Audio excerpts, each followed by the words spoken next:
Ladies and gentlemen, I would like to call this July meeting of the Quorum Court to order and welcome everyone in attendance. Tonight, the prayer in the pledge is going to be handled by J.P. Sue Madison. Miss Madison.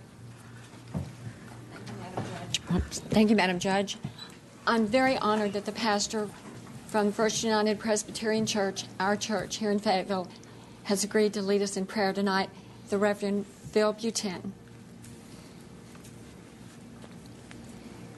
Gracious God, we lift our hearts to you during a busy day and pray for the grace and the strength to continue to have solid and sound judgment, to seek the common good, to look after those who have been pushed aside, to take good care of all of the people of our county and all of the resources of our county.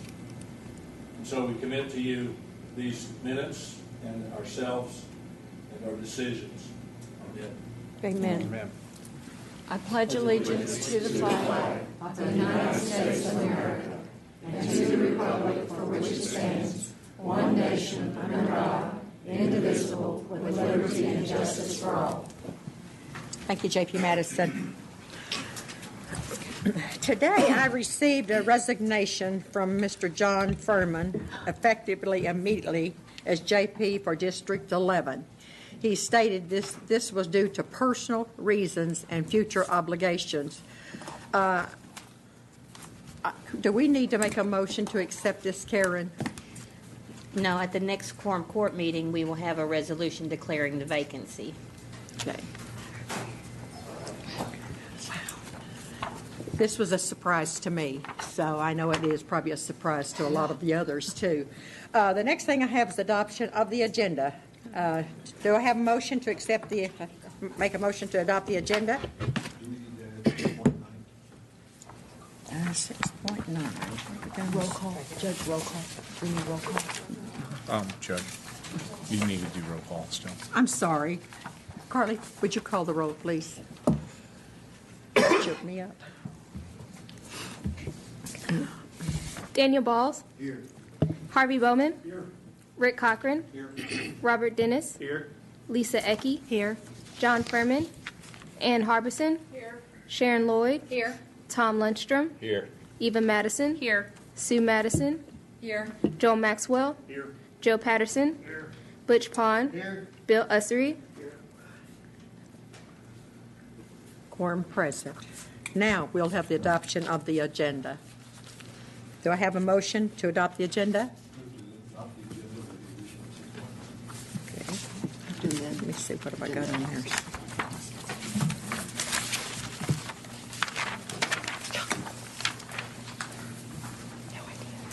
Should it be A and B? Should it be A and B? Oh, yes, no. But that is A and B. Is that 6.9 correct? A and Okay. B, yes, ma'am. Okay. I have a motion to make, and Second. I have a motion and a second. Any comments?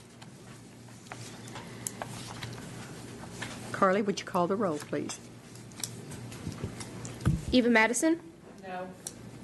Sue Madison. Yes. Joe Maxwell. Yes. Joe Patterson. Butch Pond. Yes. Bill Ussery. Yes. Daniel Balls. Yes. Harvey Bowman. Yes. Rick Cochran. Yes. Robert Dennis. Yes. Lisa Ecke. John Furman. Ann Harbison.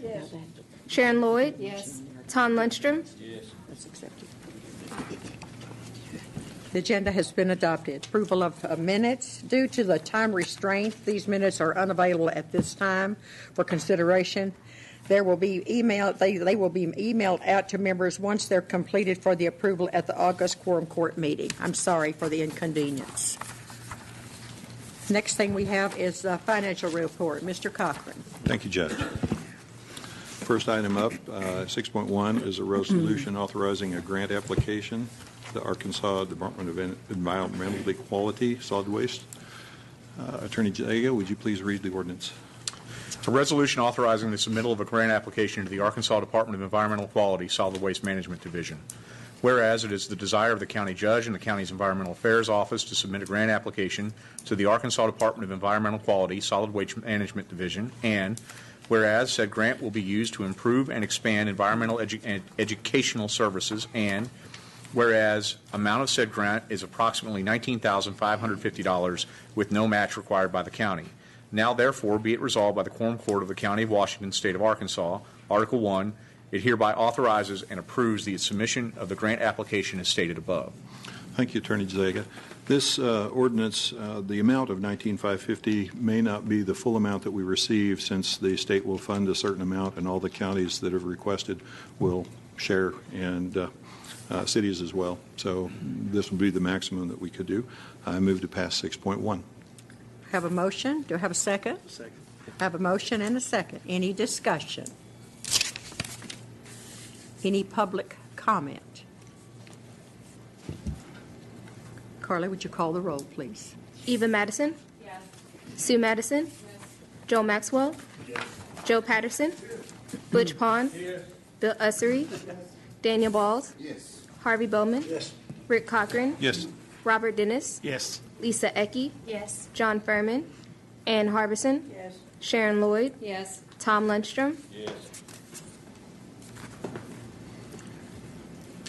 Passes. Rick, go right ahead. Okay. Get this ordinance passed. 6.2 is an appropriation ordinance reducing $73,307 from full-time salary line items to various budgets and restoring those to unappropriated reserves, and appropriating the amount of $73,307 to unappropriated to various budgets. This is basically a quarterly housekeeping, moving money within. It is budget neutral. I move to pass 6.2.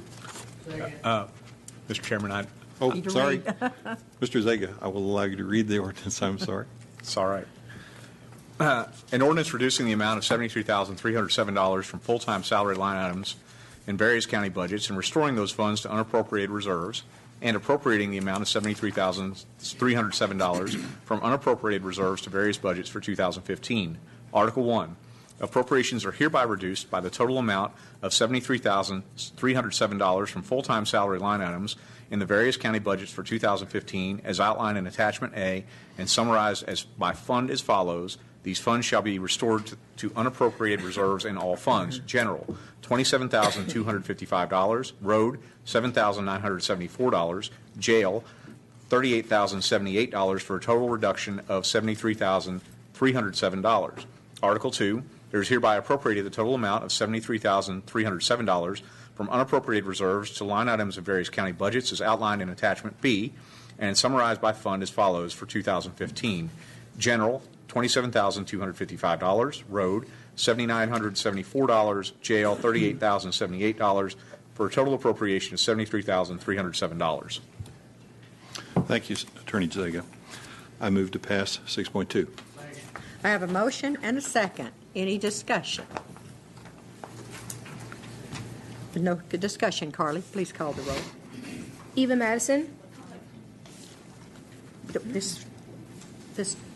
we have appropriation ordinance? We don't have comments from the public, do we? Steve? No. Carly? It was a resolution. Carly, that's okay. Eva Madison. Sue Madison. Joe Maxwell. Joe Patterson. Butch Pond. Bill Ussery. Daniel Balls. Harvey Bowman. Rick Cochran. Yes. Robert Dennis. Yes. Lisa Ecke. Yes. John Furman. Ann Harbison. Sharon Lloyd. Yes. Tom Lundstrom. This ordinance has been approved. Item 6.3 is an ordinance to amend a previous ordinance. The Act 663 money that we originally calculated to owe the state is actually a little lower by $2,114. This ordinance is to adjust that. Attorney Zega, would you please read the ordinance? An ordinance amending ordinance number 2015-20 to reduce the amount appropriated to the general services budget for the repayment of Act 663 monies owed to the Arkansas Department of Finance and Administration. Whereas ordinance number 2015-20 appropriated the amount of $1,034 to the general services budget for the repayment of Act 663 monies owed to the Arkansas Department of Finance and Administration, and whereas The Arkansas Legislative Audit has reviewed the county's documentation for Act 663 for the years 2008 through 2014, which resulted in errors of $2,114, thus reducing the total amount owed to $997,920. And whereas Ordinance 2015-20 is in need, it should say in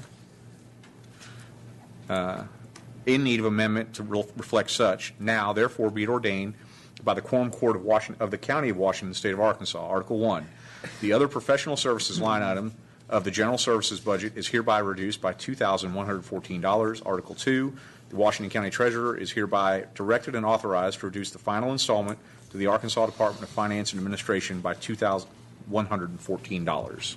Thank you, Attorney Zega. I move to pass 6.3. Second. I have a motion and a second. Any discussion? Judge, I have a question. When is the Yes. final installment for this payment due? If I ask Mr. Hill? Cheryl? Ms. Bollinger?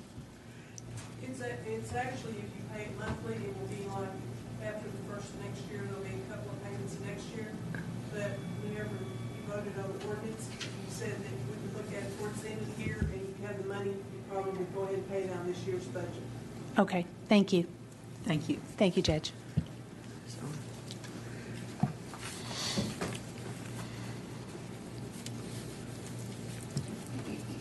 Carly? Eva Madison. Sue Madison. Joe Maxwell. Joe Patterson. Butch Pond. Bill Ussery. Daniel Balls. Harvey Bowman. Rick Cochran. Yes. Robert Dennis. Yes. Lisa Ecke. Yes. John Furman. Ann Harbison. Yes. Sharon Lloyd. Yes. Tom Lundstrom. This ordinance is approved. 6.4. Yes. Item 6.4 is an ordinance to fund the animal shelter in an amount of $10,500. Attorney Zega, would you please read the ordinance? An ordinance appropriating the amount of $10,500 from the general fund to various line items in the animal shelter budget for 2015. Article 1, there is hereby appropriated the amount of $10,500 from the general fund to the following line items in the animal shelter budget for 2015. General supplies, $3,000. Janitorial supplies, $3,000. Medicine and drugs, $3,000. Fuel, oil, and lubricants, $500. Training and education, $1,000, for a total appropriation of $10,500. Thank you, Attorney Zega. I move to pass 6.4. Second. I have a motion and a second. Any discussion? Yes. J.P. Magic.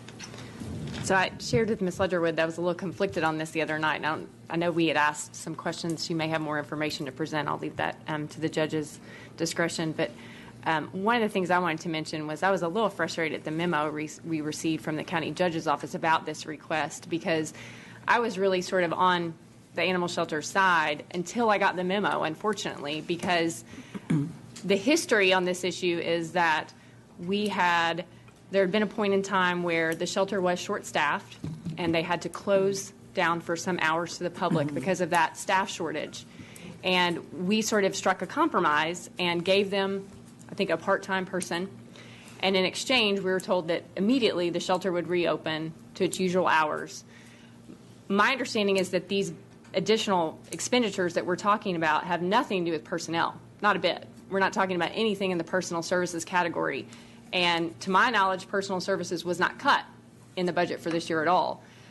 Why we were threatened that the shelter would have to close down to the public, I have no idea. That blows me away, that if we're talking about hard budget times, the reaction we're going to get is, well, then we're just going to have to close and no services to the public. I don't know how a lack of cleaning supplies translates into we're no longer going to allow cats or dogs to be adopted. The other remedy was that we would have to do unspeakable things to animals if they didn't fund this. I don't want to start playing that game. If we don't give people money, bad things are going to happen, because I just don't see that coming from this. So at this point, until I get some additional information, I'm going to have to vote against this, if only for the way it's been handled. I think that Ms. Ledgerwood had done a good job of getting to where she was, and I think we had to backtrack from that. So thank you, Madam Judge. Thank you. Any other discussion? Yes, ma'am. Thank you, J.B. Judge. Cochran? The amounts that we were originally requested was an amount of $35,500, and we did reduce that at the Finance Committee meeting to $10,500. By reducing that would give the animal shelter some time to discuss this with us at length in a future meeting. The budgets that are involved, the janitorial, general supplies, and medicine and drugs are all in the high 90%. If the amounts run dry, that'll be a stinky place. We needed to fund them for a little bit of time and figure out how we're going to address this difference. So I'm in support of the ordinance. I'm also in support of further discussion on how we might better do the animal shelter and where our costs are going to be. I will support this ordinance. Thank you, Judge. I want to make a comment here. J.P. Ecke, I want to thank you. You went down there today and you made some tremendous, accomplished statements. And I think we learned something today from you. And I just, before the voting or anything takes place, I just want to say thank you. Okay. Thank you. Manager, can I speak? Sure, go right ahead. You're recognized. Last meeting, I was the sharpest, harshest critic. I don't agree with the letter that was sent to us from the Chief of Staff. I felt like I was the lightning rod once again for the Quorum Court. But in saying that, I did a lot of searching ways that I knew that we practice in our business, and how can I help Angela Leatherwood in the animal shelter. So what I did today, I called her up and she gave me a lot of time. And I shared with her some of the practices that we use at our company. We've gone practically green, and we've reduced our chemicals to almost nothing. And in doing that, I demonstrated some procedures that we use, and I'm very hopeful that in the future the animal shelter will be using some of the things that we've recommended to them. We're going to further this discussion and see how this translates. It's going to save the the county budget. Right now we're only looking at $6,000 as opposed to $10,000, but we're looking at $6,000 for the next 25 years. And that's it, with maintenance of maybe $350 a month.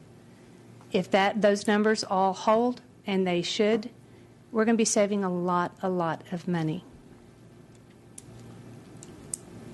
So until then, I will support this Band-Aid on a bleeding corpse. Until then,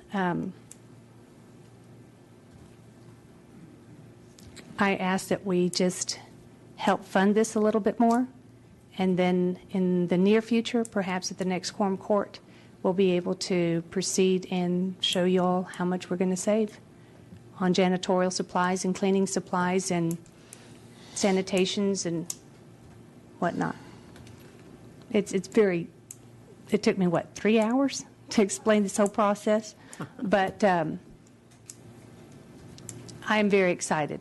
I'm very excited for what the animal shelter is going to be experiencing, and it's going to be good for the pets, and it's going to be good for the people who work there and the volunteers and everybody. So, again, thank you. Thank you. Any other discussion? Carly, would you call the roll, please? Eva Madison? No. Sue Madison? Yes. Joel Maxwell? No. Joe Patterson? Butch Pond? Yes. Bill Ussery? Yes. Daniel Balls? Yes. Harvey Bowman? No. Rick Cochran? Yes. Robert Dennis? Yes. Lisa Ecke? Yes. John Furman? Ann Harbison? Yes. Sharon Lloyd? No. Tom Lundstrom? No. 86, yeah. So it passed. This ordinance has passed. Thank Okay. you. 6.5. Item 6.5 is an ordinance that adjusts for the amount that... Hang on just Sorry? a moment. Yes. We got a discussion. Okay. I had a question for Mr. Zega that I thought... I'm sorry, it's a two-thirds, it's an appropriation ordinance, requires two-thirds. Judge, I misinformed you. It did, Thank you. It was 8-6, it did not pass. This did not pass. Thank you. Thank you. Okay, Rick. Okay. 6.5 is an ordinance that recognizes additional revenue, and this is to adjust for billed sheriff activity for Razorback and Walmart Security. Washington County is fully reimbursed for the total amount of salaries, overtime, expenses, FICA, FUTA, SUTA, benefits, everything from the University of Arkansas and Walmart. This ordinance is to recognize that revenue and put it back into their budget. Attorney Zega, would you please read 6.5? An ordinance recognizing additional revenues of $116,480 and appropriating the amount of $69,970 to the sheriff enforcement budget and $46,510 to the jail budget for 2015. Article 1, there are hereby recognized additional revenues totaling $116,476 and the following revenue lines for 2015. General fund reimbursement salaries $69,970, jail fund reimbursement salaries $46,510 for total anticipated revenues of $116,480. Article 2, there is hereby appropriated the amount of $69,970 from the general fund to the following line items of the sheriff enforcement budget for 2015. Salaries part-time $3,087, overtime $52,479, Social Security matching $4,251, non-contributory retirement $8,202, workers' compensation $1,951 for a total appropriation of $69,970. Article 3, there is hereby appropriated the amount of $46,510 from the jail fund to the following line items in the jail budget for 2015. Overtime, $36,935, Social Security matching, $2,826, non-contributory retirement, $5,452, workers' compensation, $1,297, for a total appropriation of $46,510. Thank you, Attorney Zega. I move to pass 6.5. Second. We have a motion and a second. Any discussion? Carly, would you call the roll, please? Eva Madison? Yes. Sue Madison? Yes. Joe Maxwell? Yes. Joe Patterson? Yes. Butch Pond? Yes. Bill Ussery? Yes. Daniel Balls? Yes. Harvey Bowman? Yes. Rick Cochran? Yes. Robert Dennis? Yes. Lisa Ecke? Yes. John Furman? Ann Harbison? Yes. Sharon Lloyd? Yes. Tom Lundstrom? Yes. This ordinance is adopted. 6.6. 6.6 is an ordinance to appropriate $7,200 from the general fund to our county extension service budget. Attorney Zega, please read. An ordinance appropriating the amount of $7,200 from the general fund to the extension service budget for 2015. Article 1, there is hereby appropriated the amount of $7,200 from the general fund to the other professional services line item of the extension service budget to fund a part-time position for 2015. Yes, Bernie Kurtz from the Extension Service had come to us last year in the budget asking for $14,400 as an annual request for a half-time secretary position, and he has recently come back to us to request funding for the remainder of this year, half a year being $7,200. That is the that is the reason for this ordinance. I move to pass 6.6. Do I have a second? You did, Judge. A motion and a second. Any discussion? J.P. Harbison. Thank you, Judge.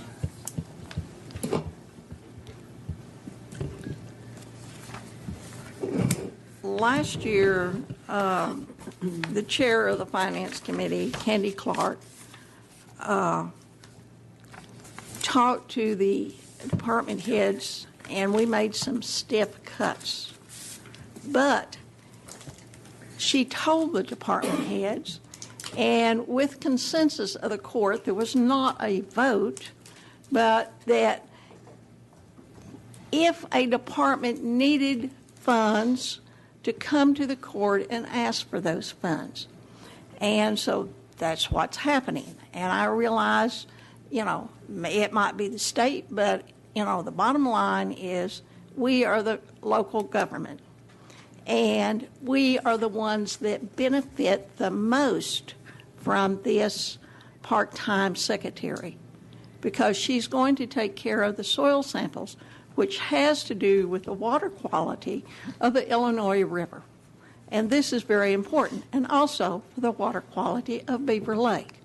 So I encourage people to go on and fund this half-time secretarial position. Thank you. Thank you. J.P. Even Madison.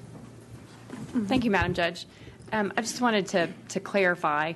So Mr. Kurtz came to us last year with this addition to his budget. This was not something we'd been funding that we'd cut. He came to us asking if we could add this to what the county contributes to the Extension Service. And we were faced in that budget year, the current one we're in, with the prospect of significant expenses for phone lines that we were changing at the Extension Service. So we were having some one-time expenses in their budget that were making it go up, and the consensus of the body at that point was that we could not fund this additional person at that point because of the additional cost. And we said, please come back to us in another budget year, and we'll look at it then. What happened was Mr. Kurtz came to us to kind of give us an update, and somehow that turned into a request for funding for that position in the same budget year for which we declined it previously. And so what troubles me is we had increased costs for the Extension Service in the current budget year, and now we're looking at increasing those even more. I would be willing to consider this position for next year, which is exactly what we said, but this is not a position that we'd been paying for, that we'd cut, that we said, gosh, when things get really tough, come back to us. This is a position that we said we would look at in 2016. I think it's premature for us to be undoing the cuts that we worked so hard to achieve last year. Thank you, Madam Judge. Yes, JP. After further investigation, I did ask our state representatives what happened if it got approved for funding, and it is a state-funded position. Why is the county having to pay for it? And they said, yes, it did get approved. It did pass, but this is what happens during their budget processes. Everything is categorized as A, B, or C. And the A's are what's most important, and it goes down the line. And when it came down to the Extension Service, they didn't have any money to fund it. That's hard, but that was the state's decision. They don't have the money to fund it. They're not funding it. And I said, well, then why should we fund it? He says, you shouldn't. If you don't have the money, you shouldn't fund it. And at this point, we don't have the money, so I'm voting not to fund it. Perhaps next year we can, but this year right now we can't. Thank you, Madam Judge. J.P. Bowman. Guys, Bernie brought 4 beautiful young ladies with him to share with us tonight, to meet us and talk about this. And I had the opportunity to share with them that county government is just like a household budget. You have plenty of money. You go ahead and do the things you want to do that you think are appropriate. And when you run out of money, you got to cut back and quit spending. And you know what? I think that if we do the appropriate thing tonight, we're going to share with these young ladies that right now our budget is extremely tight. And we've got to be responsible leaders in going ahead and trying to hold the line on the budget items. And since it is definitely a state issue, I think that we ought to go ahead and look at deferring and trying to put some pressure on our representatives to get some help with that, because I think it is an important function. But for those reasons, I'm going to say no tonight. Thank you. J.P. Pond. I can't go down on the record saying no to this. These soil samples and soil testing, there are very few people with, green space in the county that are immune to these requirements. It's not just farmers. You got golf courses, parks, larger gardens. A number of people come in there. And some of them are actually not required, but it's a good thing they go in there to get that soil tested. I'm talking about people living in town, because they find out that they have already too much fertilizer in their soil. And where does that go when they over-fertilize? There's another thing that hardly any of us are immune to, and that's the water, or we can't get around it. If you're going to drink water in northwest Arkansas, it's going to come from the lake that about half of this runs into. And then you've got the Illinois River watershed. The Attorney General and the environmental people of the state of Oklahoma are not going away. They're staying on us. There's too much involved here. It's not gonna just shut me down if this fails. But I'm telling you, I have got to vote yes on this. Years down the road, when I look back at this, if my grandkids ask me, why did you vote for this with money as short as it is, I can explain it to them honestly.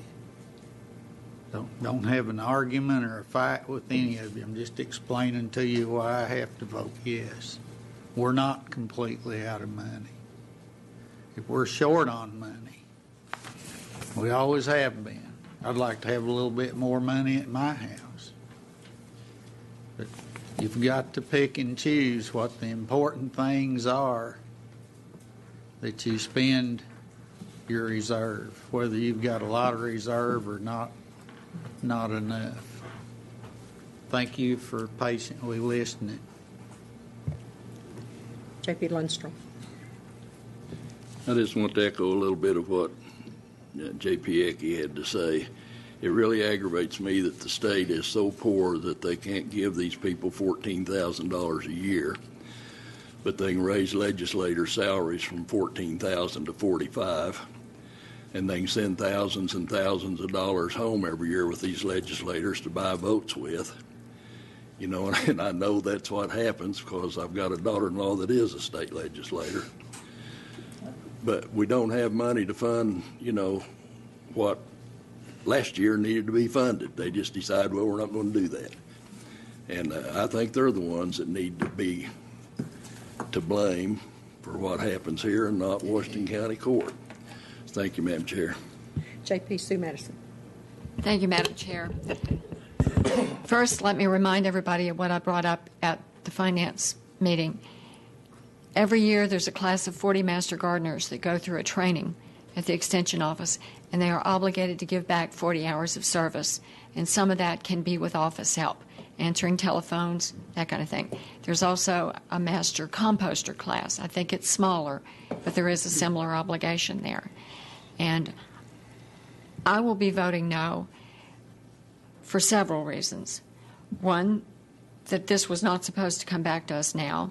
Two, there are all those volunteers, which not many of our departments have volunteers. And I realize there's some labor involved in managing volunteers. But I also think it's important to send the Division of Agriculture a message here, because we were told at that Finance meeting that more is yet to come from the Division of Agriculture as far as what they expect from the county to pick up at the Extension Service. The Division of Agriculture has a great deal of money. And I think it's important that we let them know, just because they've decided to make some cuts, we're not going to pick up the slack. So there's multiple reasons why I am voting no on this appropriation. Thank you, Madam Judge. Thank you. Any other discussion? Carly, would you call the roll? Eva Madison. No. Sue Madison. No. Joe Maxwell. Joe Patterson. No. Butch Pond. Yes. Bill Ussery. No. Daniel Balls. Yes. Harvey Bowman. No. Rick Cochran. Yes. Robert Dennis. Yes. Lisa Ecke, No. John Furman, Ann Harbison, Yes. Sharon Lloyd, No. Tom Lundstrom, No. 5 It yeas. failed. Yes, that's This correct. ordinance failed. Go to 6.7. 6.7 is an ordinance transferring $500,000 from the general fund to the employee insurance fund. Nelson Driver had given us some information about the deficits that we have, claims experience higher than our revenue, and this will get us back to the 1.8 million amount that we need to be when we're looked at by the Blue Cross for our next year's premium set. Attorney Zega, would you please read? An ordinance transferring the amount of $500,000 from the general fund to the employee insurance fund for 2015. Article 1, there is hereby appropriated the amount of $500,000 from the general fund to the transfers out line item of the transfers out budget for 2015. Article 2, there are hereby recognized additional revenues of $500,000 to the transfer from general revenue line item of the employee insurance fund for 2015. Thank you, Attorney Zega. I move to pass 6.7. I have a motion. Do I have a second? Second. I have a motion and a second. Any discussion? Yes, J.P. Usry. I'm going to vote for this because obviously we have to do that. But I would really like for us to investigate if there's anything at all we can do to reduce our cost. I can think of a couple things right off, and probably I'll be happy to call Mr. Driver and talk to him about those things. But it troubles me, it grieves me that we argue over less than $5,000 or $10,000. Something like this just goes sailing through. And I understand completely that we have to do this for a lot of reasons. But I still would like to go on record as that it's not something that I'm screaming and kicking all the way. Thank you. J.P. Cochran. Thank you, Judge. The amount that is to be infused is because of our loss experience. However, state law requires bidders for our insurance program to produce a bid within a 30-day period. And Nelson Driver has explained to me that a 90-day period is more in order to give us the opportunity to have competitive bids come in and look at our insurance program benefits and so forth to see if we can compete and do a different plan. That decision resides at the state, so anyone who's interested in trying to get that change can get on the bandwagon with Mr. Driver and contact their representative and senator and tell them they need to expand that period of time for the bid submission. Thank you, Judge. Judge. Yes, J.P. Bond. Judge, I was trying to think. I think Mr. Driver was here recently and talked about this insurance cost. Didn't he say that there was a grandfather clause here that's helping us to keep down costs, that if we go outside, that it will dramatically increase our rates? Do you know, Mr. Zega? Judge, can I Yes, engage in would you colloquy? please? Justice Bowman, he has said that to me in passing. I don't think I was here for his presentation. But it was just a passing comment he made to me, and it had to do with the passing the Affordable Care Act, as I remember the context of the conversation I had with Mr. Driver. But I'm reluctant to speak with any kind of authority on that because it was a brief comment. Okay, well, thank you. Yes. If I could speak a little bit to that same subject, I think that was based on how much we increased our employees' share of the. If we increased it too much, then we would lose our grandfather clause, and it would go up like 40%. Okay. So we didn't exceed that. Okay, Thank you, Madam Chair. J.P. Lundstrom. Any other comments? Carly, would you call the roll, please? Eva Madison, Yes.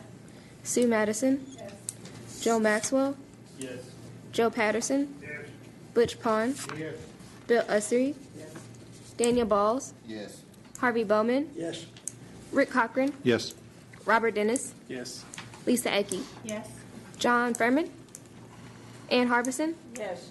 Sharon Lloyd, Yes. Tom Lundstrom, Yes. This ordinance is adopted. 6.8. Thank you, Judge. 6.8 is an ordinance anticipating revenue of $1,500 for our law enforcement fund and moving that into the Sheriff Global Fire Prevention Grant budget. Attorney Zega, please. An ordinance anticipating additional revenues of $1,500 in the Law Enforcement Grant Fund and appropriating the amount of $1,500 from the Law Enforcement Grant Fund to the Sheriff Global Fire Prevention Grant Budget for 2015. Article 1, there is hereby recognized additional revenue of $1,500 in the local grants revenue line item of the Law Enforcement Grant Fund for 2015. Article 2, there is hereby appropriated the amount of $1,500 from the Law Enforcement Grant Fund to the Computer IT Equipment under $5,000 equipment line item of the Sheriff Global Fire Prevention Grant Budget for 2015. Thank you, Attorney Zaga. I move to pass 6.8. I have a motion and a second. Any discussion? No discussion. Carla, would you call the roll, please? Eva Madison? Yes. Sue Madison? Yes. Was that a yes? I'm sorry. Yes. Okay. Joel Maxwell? Yes. Joe Patterson? Yes. Butch Pond? Yes. Bill Ussery? Yes. Daniel Balls? Yes. Harvey Bowman? Yes. Rick Cochran? Yes. Robert Dennis? Yes. Lisa Ecke? Yes. John Furman? Ann Harbison? Yes. Sharon Lloyd? Yes. Tom Lundstrom? Yes. This ordinance is adopted. Thank you, Judge. 6.9. 6.9A is a copy of our budget controls as we passed for last budget cycle, with the exception of item 11, which is stricken out. That is our salary increase item, which we'll determine later. We discussed the budget controls on several Finance Committee meetings, and it is time for us to go ahead and pencil in the changes that we want to do within this. This will allow our departmental budget leaders to know if there's any changes, and basically there's two changes that I had noticed when we were doing there on item 7. It reads on the end of the first line, follow the purchasing procedures. I would move that we add the word written, follow the written purchasing procedures as outlined by the county judge. And additionally, at the paragraph following line item 13, the second line in that paragraph, submitting a request to the county judge's office and finance chair. Just adding those two items, I would ask to change our budget controls.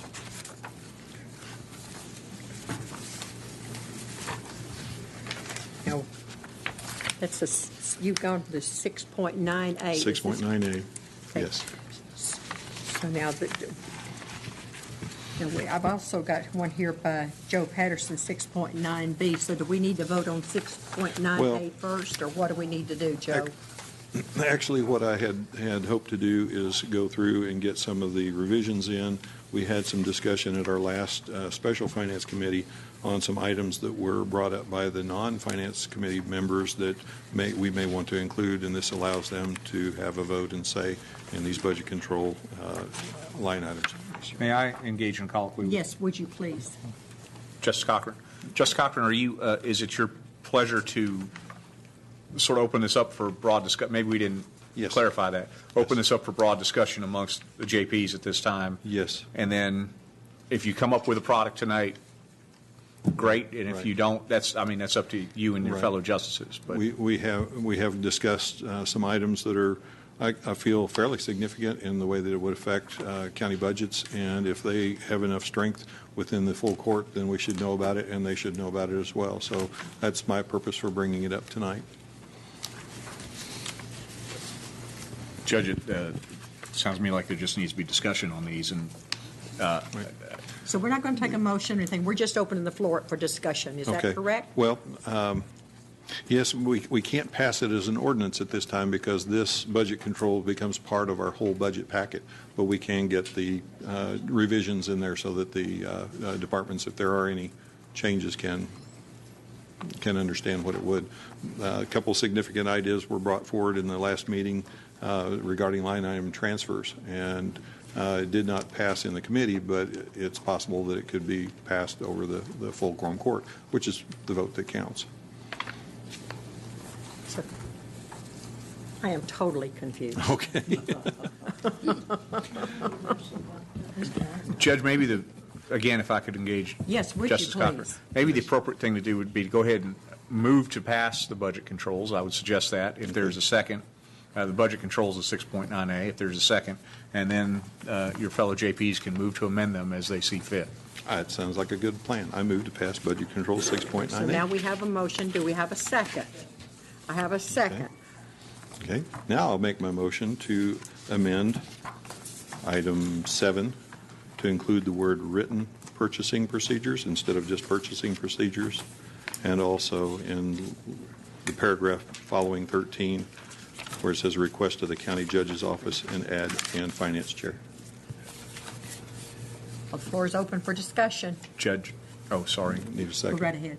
Justice Cochran, I think you should do, for parliamentary reasons, I think you should do those one at a time. Okay. With due. Okay. All right. We'll leave the item 7 first then. Okay. So,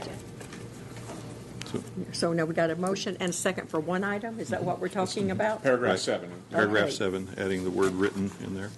Yes, you're recognized. I wanted to thank JP Cochran. Those were 2 suggestions that I had made at our June meeting. That's right. And so I appreciate that inclusion. Thank you. Any other discussion on this? Yes, Judge Madison, please. Thank you, Madam Judge. I just want to be sure I know what I'm doing. We're only voting on the change to number 7. Is that what we're doing At first? this time, yes, and then we're going to come Okay. back on the others. Okay, thank you. Okay, are we ready for, You could do this by voice vote if you wanted to, Judge, but you can call the roll as well. let's call roll. Carly, please. Eva Madison. Sue Madison. Joel Maxwell. Yes. Joe Patterson. Butch Pond. Yes. Bill Ussery. Daniel Balls. Yes. Harvey Bowman. Yes. Rick Cochran. Yes. Robert Dennis. Yes. Lisa Ecke. John Furman. Ann Harbison. Sharon Lloyd. Yes. Tom Lundstrom. Yes. So now we will move on to the next change that J.P. Okay. Cochran was proposing. I move to change the paragraph following paragraph number 13 to include following county judge's office and finance chair. Okay, we have a motion, we have a second. Discussion? Okay, Carly, call the roll. Eva Madison. Sue Madison. Joel Maxwell. Joe Patterson. Butch Pond. Bill Ussery. Daniel Balls. Harvey Bowman. Yes. Rick Cochran. Yes. Robert Dennis. Yes. Lisa Ecke. John Furman. Ann Harbison.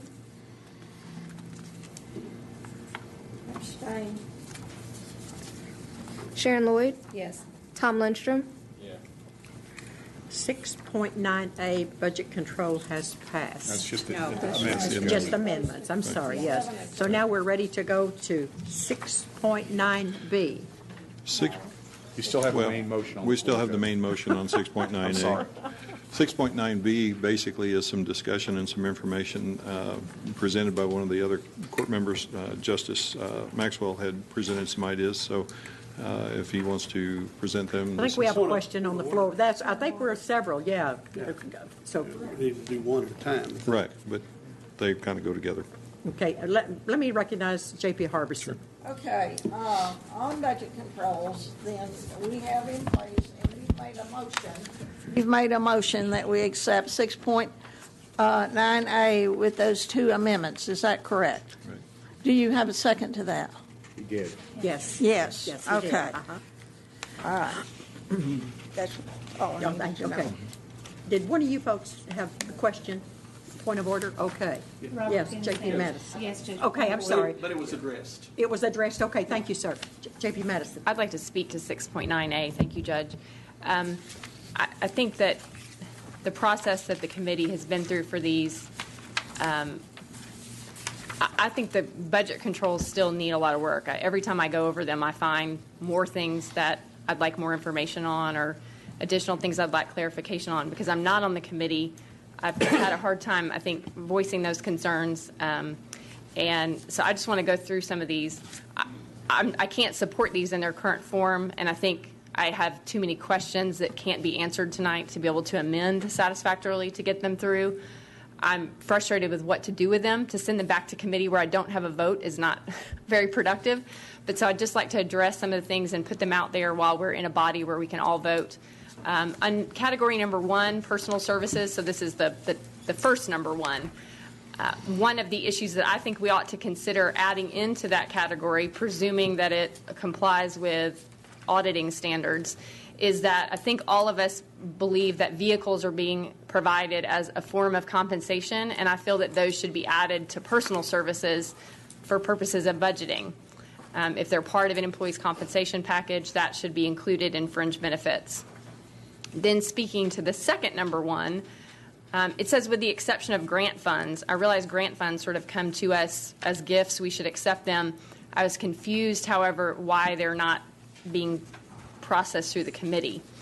On number 2, it says requests for appropriations regarding personal services other than full-time positions come to finance. I guess that's because they're going to JSAP, so I was very confused about that.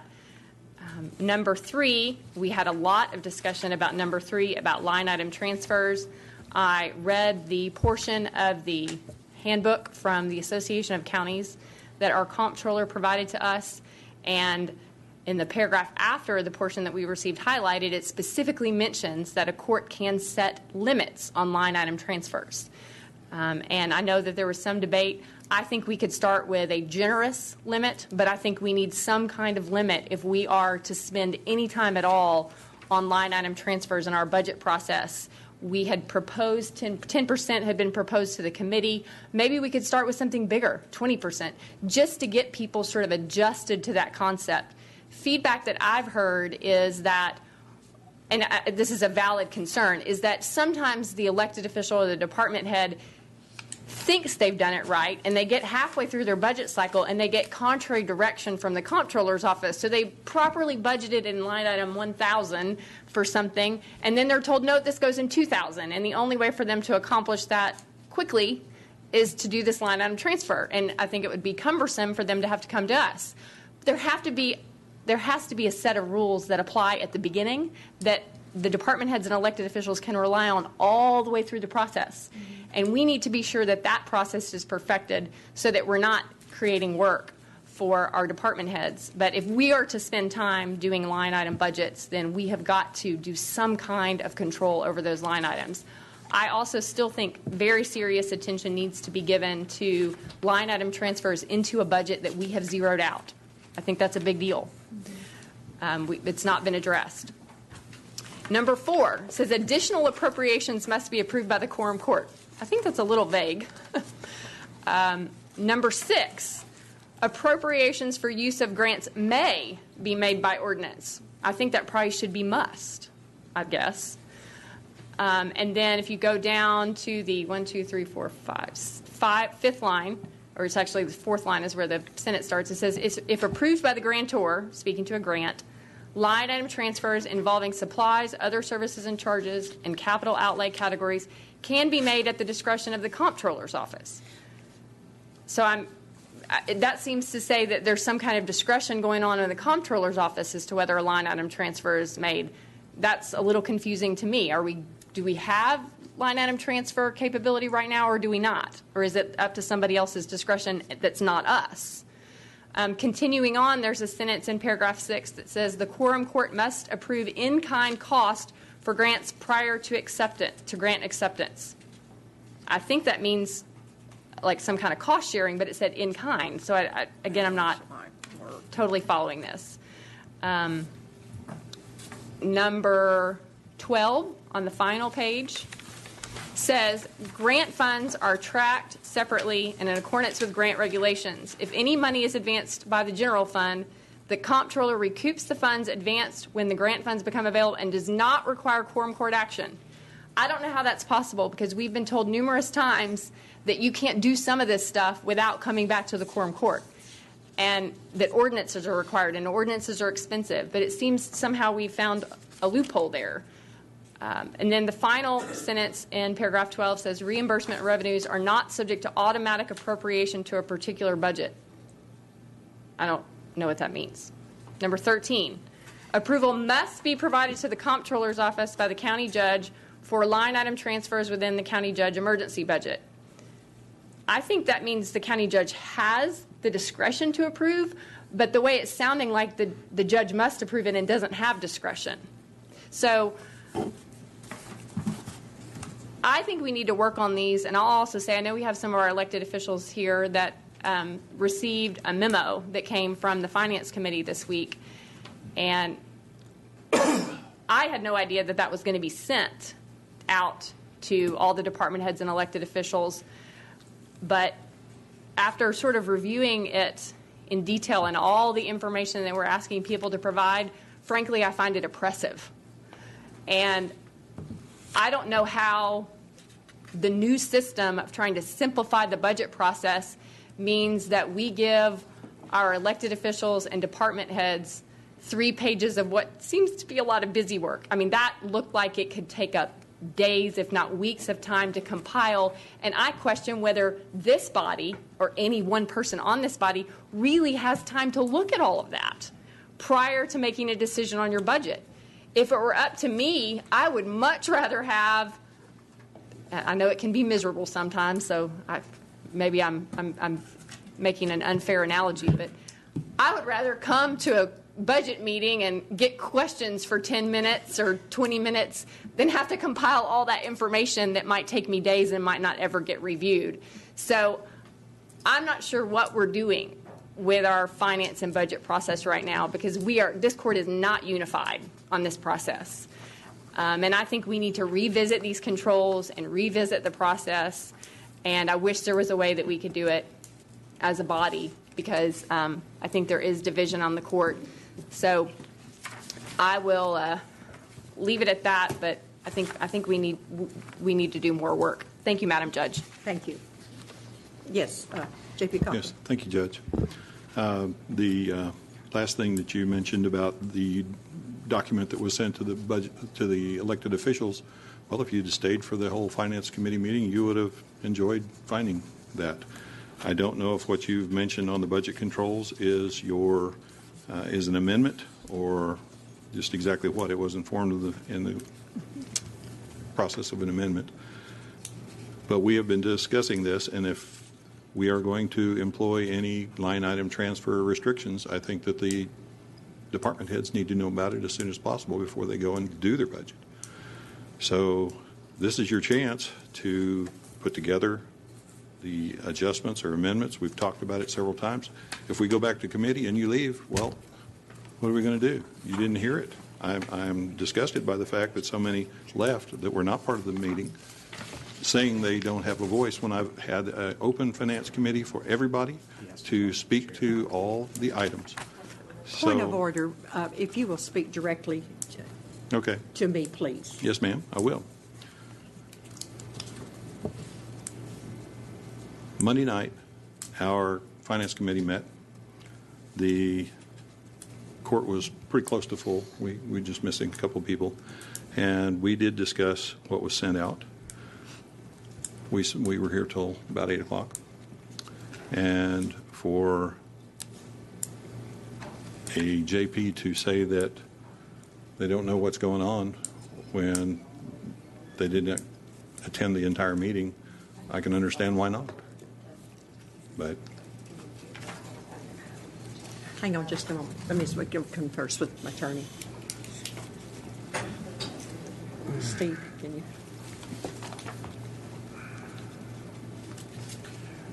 May I engage in a colloquy with Justice Madison? Yes, would you please? Justice Madison, Justice Madison, is what's the personal nature, I guess, of the? According to Robert's Rules of Order, you're not supposed to openly disagree or criticize a fellow member of the body, and I restricted my remarks to talking about the actions of the committee and the matter before the committee, and now I feel like it's being directed at me personally and what I did or didn't do, and I think that's out of order.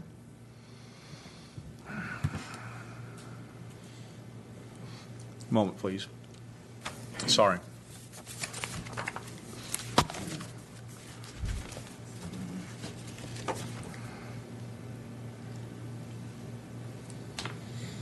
Excuse me.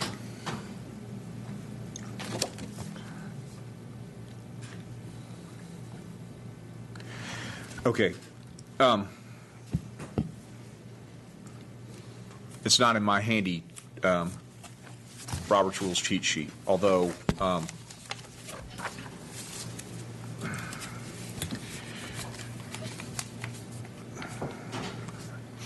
it's often, this is a difficult thing for me to decide. It's often difficult to decide between and a criticism of a member's actions, which I think are not inappropriate, and a criticism of the member. Judge, it seems to me like we've wandered a bit far afield into talking about Justice Madison, so I believe the point of order is well taken. And then we will move on, and we will stop this line of conversation, but we can go on without being critical of anyone on the court, please. I'm recognizing J.P. Madison. No, yeah, I'll come back and recognize J.P. Thank you, Madam Judge. I would just like to say that I'm not at a comfort level with these budget controls as they're presented tonight with the amendments to vote on them. I would have liked to have had some more discussion about them. I was the first person to leave the meeting the other night because we'd had a very, very long discussion about a member's presentation on dealing with line items, that the consensus of those there seemed to be supportive. But then the membership of the committee didn't reflect that support of the body as a whole. So I felt like all of the discussion I participated in was a waste of my time, frankly. So there are some additional budget items that I would like to have a chance to discuss, one of which is the entire matter of grants. I think the grants that end up in a budget need to be highlighted for us because they're often of a short term, and we may jump to the conclusion that a grant-funded position is something that should go on when in reality it should be considered temporary. So I need some kind of highlighting of grant funding within a budget, and that's just one example that comes to mind that I think needs some additional fleshing out before we go and adopt the budget controls. So thank you, Madam Judge. Yes, J.P. you're recognized. Thank you, Madam Judge. Monday's meeting, I did make a motion to, on line item transfers that have zero, appropriated to that fund, that it remains zero. The motion was not second.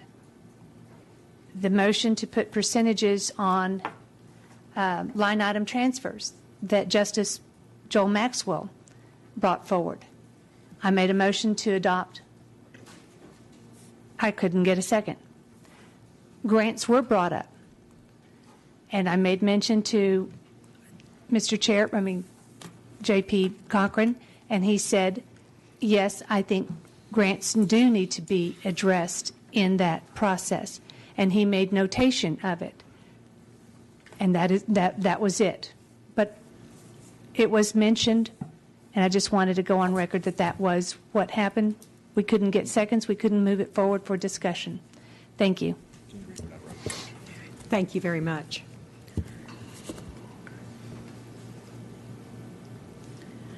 I think there's a lot of confusion, and I may be completely out of order. But what I would like to do is do a recommendation, and y'all tell me if I'm wrong. Let's table this until there can be more discussion. And if this doesn't hold up, then I'm totally fine with it. Or how? But so moved. I don't think you can make a motion. But I was making. I do have a discussion. A recommendation. Madam Judge, if I can have just a little discussion on it, is it possible that we could, on these procedures or these processes, budget controls, adopt for that one meeting that a committee of the whole can work on these to come together? Is that possible? Hang on just a moment. I mean, just so that way we can get these budget controls together and avoid further discussion. Now, I don't know if we What I'm could. trying to do, and I see what you're saying, hang on just a moment. Just for these budget control processes. What I'd like to do Thank you. is, and I don't know if this is what, I'd like to make a recommendation that we just table all of 6.9A and B, and for a later discussion. Now, I was just going to add, I think we should leave it at the quorum court level, table it till our next quorum court meeting, and continue the discussion there, so that the judge is the presiding officer, we're sitting as the full court, and I think we address everybody's concerns that way. Maybe. Attorney Zega might correct me. No, I think that's, you moved at the court to table it, you did not move to recommit it. Right. So it's, right now, Here. it's here. so I have a motion and a second to table this. Do we have any discussion? J.P. Usry. I think it'd be good if we could circulate our ideas so that when we come next time, we've all had a chance to look at those and kind of consider those, and I think that'd be beneficial to all of us. Thank you. Judge, may I comment on that? Yes, please. Justice Usry, I just ask you to make sure that you copy Karen and Carly with those, so we're not violating FOIA, and don't discuss it in real time. Fine with you exchanging emails as long as they're copied to the county judge's office and thereby made available to the press. J.P. Lundstrom.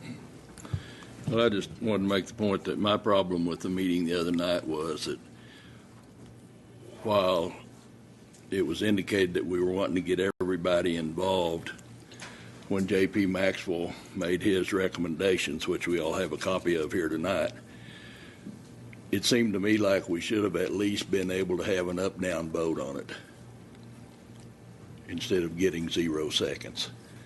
So his recommendations were not considered. So I just didn't buy that concept that we were all being considered. That's why I still would like to have finance and budget a committee of the whole, so that we can all vote whether this is going to go out of committee or not, whether we can vote whether this is going to be in the budget controls or not, et cetera, as opposed to just making a recommendation and then not getting an up and down vote on that recommendation. Thank you, Madam Chair. J.P. Madison. Thank you, Madam Chair. I want to address what Attorney Zega said, because I feel like we ought to be able to make our comments at the meeting without having previously submitted them in writing via email, because I feel very strongly that every time any one of us emails the court staff, that email then gets broadcast to all 15 members, and then they reply, and the volume of emails to begin with is staggering. But I also think it becomes a conversation in some ways among the JPs that causes me to have some FOIA concerns. So I will not be submitting my comments in writing for that reason. I think we should always be able to bring up our thoughts vocally in a committee meeting without having to have committed them to paper. So I'm troubled by that request and will not be complying. Thank you. J.P. Usry.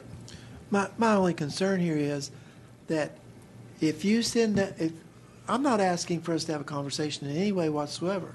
What I'm asking is that we throw the things that we saw, just like Justice Madison, Eva Madison, she went through and she had like 12 things that she had listed. And if I had that in front of me, I could look at that and then I could say, well, yeah, I understand. Would you direct that at me? I'm sorry, please? I'm sorry, and I'd be prepared when I came. I'm not saying we need to respond to them, but I'm just saying if we throw our ideas out there, that way when we come, we are prepared. And so that was my concern. I mean, not that we have a conversation. Thank you. J.P. Madison. I share some of the FOIA concerns because I understand the conflict here. We all want to be prepared. We want to come ready and know what we're going to say. I don't think FOIA allows us to do that. I don't think copying someone in the county judge's office or copying a single reporter complies with FOIA. I don't. I've sought my own FOIA opinion on this because I've had some FOIA-specific issues this year that I've had to deal with. And the opinion that I've been given is that absolutely does not comply with FOIA. The way you have a meeting is you give notice to the press that you're going to have a meeting, and that's not just Dan, that's everybody, and that they're then invited to participate. And we can't do that on email with I know there was a question that came up in the last term of court when Mr. Butler was our county attorney, and he specifically said that copying one member of the press or one member of the county judge's staff was not compliant with FOIA. And so it's a conflict that it's inherent in the reality of the jobs we have, that we are supposed to conduct our business here. And I would love to give everybody my notes ahead of time. I don't think I can, because I do think that we're getting into discussions that violate FOIA. So I just wanted to add my 2 cents, Madam Judge. Thank you. I want to make a comment on FOIA. I think FOIA is a very, very serious thing. And I think when we make telephone calls to one another, that's violating FOIA. And I think we need to be very, very aware of that, and we all need to be very, very in tune to that. So like I say, I appreciate all of you speaking on the honesty and the powers of FOIA, because I think it's very important that we all comply with it. And I just want to say thank you for that very much. Okay, now, yes, J.P. Ussery. I'm not trying to be a dead dog here at all, but at the next meeting that we have, if we could bring our questions, we could exchange them then, and that would accomplish what I'm trying to accomplish here. Thank you, Judge. Thank you.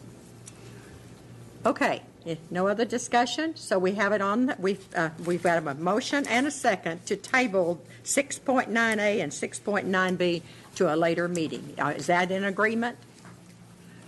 Carly, would you call the roll? Eva Madison. Yes. Sue Madison. Yes. Joe Maxwell. Yes. Joe Patterson. Yes. Butch Pond. Yes. Bill Ussery. Daniel Balls. Yes. Harvey Bowman. Yes. Rick Cochran. Yes. Robert Dennis. Yes.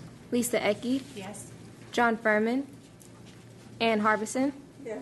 Sharon Lloyd. Yes. Tom Lundstrom. Yes. The motion has passed. Thank you very much.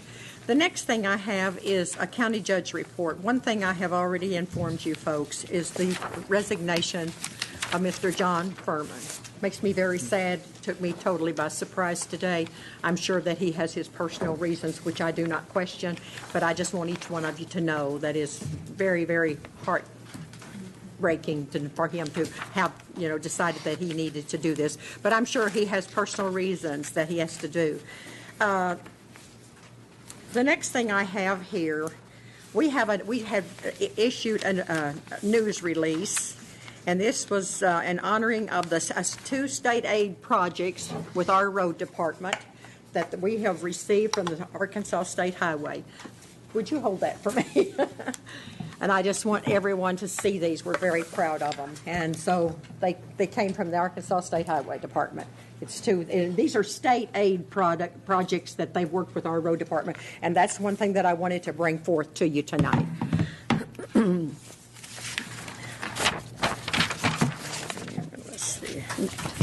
Thank you. The next thing we need to appoint a board member for the West Fork Library. We've got one lady, Barbara Babion, which is retiring, and the name I have that's been recommended is Bonnie Stitt, who has agreed to fill this seat.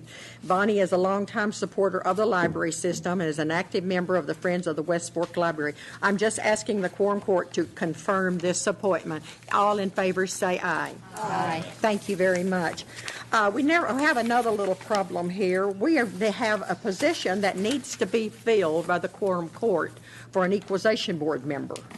So I think Karen has been trying to contact people, and I don't know. Karen, did we get a respond back to this afternoon from the one in Farmington? Robert May can speak to that. Robert, fix these problems, will you? Okay.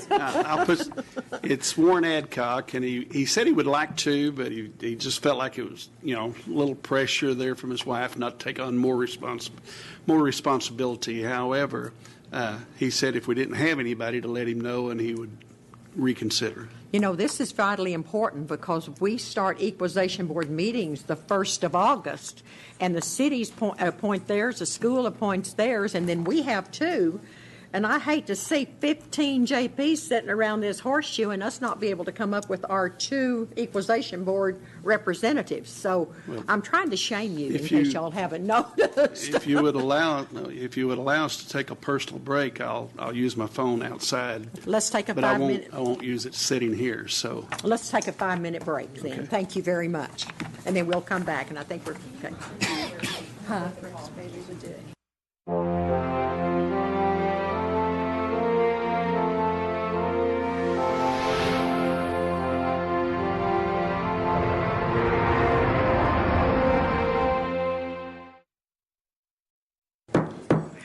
I'd like to call this meeting back to order. Right now, we're still trying to come up with some names to help us on the Equalization Board. Please check with your constituents and your peers and see if you can come up with a name. There have been 2 or 3 names thrown out. I'll have to try to figure out a way to get your votes without calling a special meeting once we come up with someone. But I'll have Karen to get in touch with you, and we'll try to work something out. Thank you guys for trying. I do appreciate it.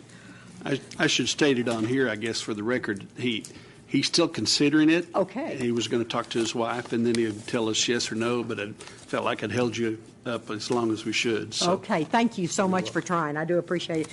We also received a letter from the Farm Family of the Year, and they said they'd like to thank all of us for inviting them to our meeting last month. We would like to extend a special thank you to Butch Pond and Ann Harbison for corresponding the resolution organization for our family, for receiving the Washington County Farm Family. And we would like to thank all of you for your for the farms and ranchers in our area, Michael Weaver, Christy Weaver, and Levi Weaver. So I wanted to extend this thank you note to all of you because they were kind enough to send it to us. And our young people here that J.P. Bowman was speaking about, they got tired and they left us. I just want them. I was going to at least tell them how much I thanked them. Bernie's here, so he knows that. So, but anyway, thank you for that. The next thing we have here is Bernie. You have a short report for us tonight. Come and identify yourself, please.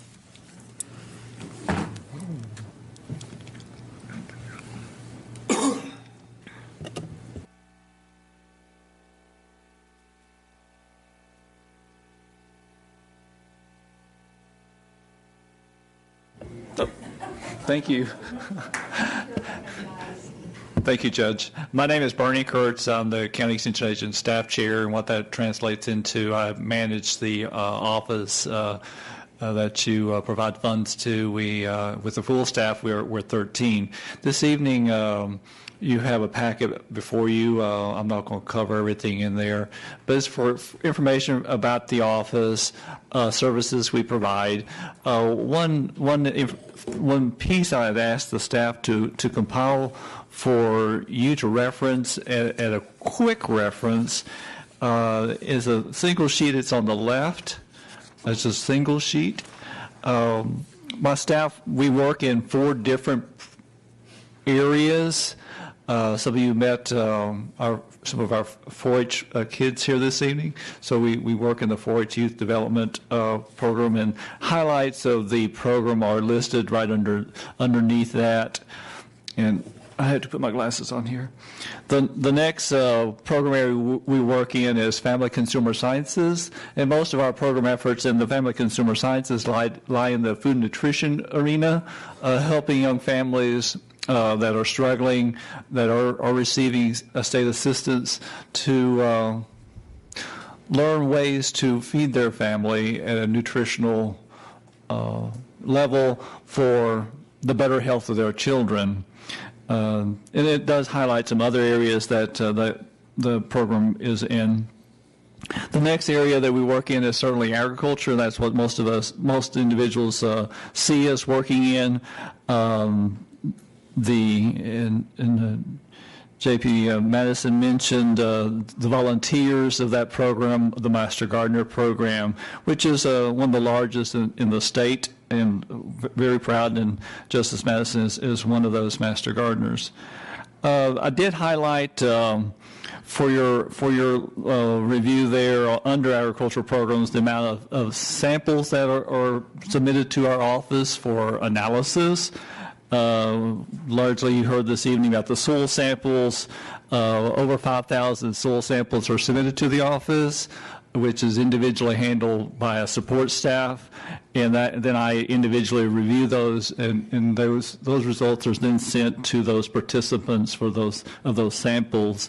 Additionally, we do work with poultry litter, testing of litter, which goes along the avenue of properly applying litter at the mounts to reduce a potential of environmental concerns.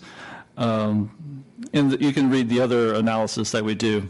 The last program that we often gets hidden is in the area of community and economic development, and listed some of those things there. And most of those issues do relate to water quality, because water quality affects all of us, as has been mentioned by J.P. Pond this evening. So we do employ a couple of individuals who are on 100% grant funds to address those needs. Additionally, in community economic development, if you look on the right side of your pamphlet, there's information sheets that our support staff out of our state office in Little Rock has information specifically that you all have to be aware of when you're developing our county's budget. So we have some resource material that will assist you in those arenas as well. And I gave Finance Chair an enlarged version of these fact sheets for preview. Are there any questions that you all may have of me? Madam Judge, I do have a question, if you may. Yes. Do you charge for soil samples from private residents, private, they want to get their lawn? Do you charge for it? There is no fee if you live in Arkansas. We do receive samples from Oklahoma. We do charge those residents $10 a sample.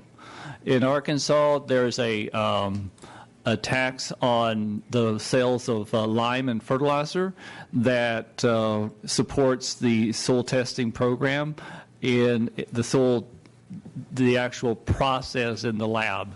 It is funded that way. It also helps fund the cost of mailing the results back to the cooperators. The reason I say that is because when I was living in Southwest Houston in Sugar Land, and I was part of the Master Gardeners program there, they charged us $25 to get our soil sampled. There's been discussion in Arkansas for that. And we didn't even balk. We went, oh, okay. But that's because there's already a tax on books collected for that purpose. However, it's been sufficient at this point. But not enough to staff somebody for soil sampling. That does not. That only staffs individuals at the soil testing lab, which is in Marianna, Arkansas. We mail all the soil samples to Marianna. Okay. Thank you. Thank you, Madam Judge. Anyone else? Thank you, Judge, for the time. Thank you very much. Next, we come to our committee reports. County Services, J.P. Madison. Thank you, Madam Judge. Thanks to Ms. Beeks for providing me a report so that I could give it short of minutes since we changed our procedure on them. The committee met on July 6th at 5:30, and we first had a report from Ms. Ledgerwood with the animal shelter to give us an update on why we could no longer use the PetSmart Charities program, through which we had been able to adopt out a considerable number of dogs in the past year and a half, and that was due to PetSmart adding an indemnification clause into their agreement. And I'll just say, while Dan is here, I appreciated that he tried to call PetSmart for a comment on that, and I hope he continues to do that because I somehow feel that maybe some public pressure on PetSmart might help relieve that. I think some not positive publicity might help us alleviate some of the legal stresses in that situation. But they are looking at an alternative program available through the ASPCA. It's not quite as good because they don't transport the animals. Ms. Ledgerwood also informed us at that time about the upcoming Pet Palooza, that based on what I've seen was a tremendous success, had hundreds of visitors, over 60 adoptions. Over 800 people. 800 people, over 800 people visited, and they were able to get, I think, the first so many hundred or got microchips or tags. So it was a good benefit to the county, and 62 animals were adopted. I reviewed the bi-monthly planning report because I let Ms. McNair have a break since we were running late that day. Things are pretty steady in the planning office. One thing of interest was, and I think it's been in the paper or I've seen some news reports about it, is that Ozarks Electric is seeking preliminary large-scale development approval for a 12-acre solar facility in Springdale, which I found very interesting. But otherwise, it was very standard stuff coming through planning. At that time, Fritchie Farms had not come to us. We've now dealt with that. And we affirmed the planning staff's recommendation there to allow that CUP to go through. We then had a healthy discussion on our quorum court organizational procedures, and it sort of stayed at the discussion level with lots of people offering concern or questions, issues that they think ought to be included. I won't hash through all of those. The only official action we took was with respect to our minutes. We adopted a procedure where they would not be published until they'd been reviewed and approved by the committee. So that's why you didn't get the report, only I did. So we are going to continue those. And I'll also just add, because it was discussed at that meeting about attending the August Association of Counties meeting, since it's in Springdale, Ms. Beeks sent out an email to everyone about registering for that. Don't forget to respond to her if you would like to attend. I think that covers it. Thank you, Madam Judge. Thank you very much. Public Works, J.P. Bowman. No meeting for Public Works. Thank you. Personnel, J.P. Butch Pond. We did not meet for lack of agenda. Jail Law Enforcement, J.P. Lundstrom. We did not meet for lack of agenda. Thank you, Judge. Finance and Budget, J.P. Cochran. Thank you, Judge. Bobby Hill came and gave us a update on our funds. He related that our first 6 months of the current year compared to 2014, we're up. Same thing with 2015, we're up about $281,000. The sales tax continues to be a surplus, and we're approaching the 2010 levels, back when we had a readjustment with the 2010 census and lost so much population that it brought us back. So we're kind of back to 2010. Cheryl Bollinger brought us a report on the reserves, where our ordinances that we passed in June had affected reserves, $125,000, and she brought us our quarterly housekeeping ordinance. We had several ordinances there that we've already gone through tonight. And Russell Hill brought Don Horton from Arkansas Cama Technology to talk to us and give us a really great presentation on the reappraisal process, what we can expect, and how Arkansas Cama is helping us. His valuation change figures that he said for 2015, the changes are up $14.2 billion, which is a 13.6% increase.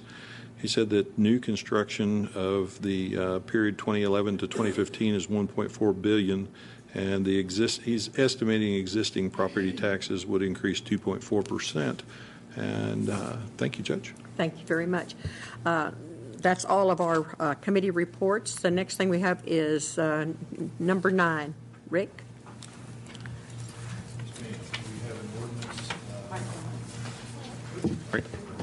We have an ordinance for an interlocal agreement with our Washington County Regional Ambulance Authority and the cities of Elm Springs, Tawnytown, and Johnson. Mr. Zager, would you please read?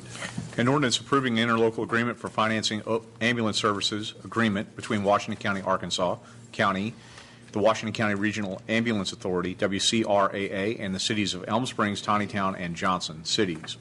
Whereas Arkansas Code Annotated Section 14-14910 Arkansas Code Annotated Section 25-20-101, and Arkansas Code Annotated Section 14-266-102, authorize cities and counties to enter into contracts to cooperate or join with each other to provide emergency and non-emergency medical services and to specify the responsibilities of all parties. And whereas the City of Springdale, which had previously provided ambulance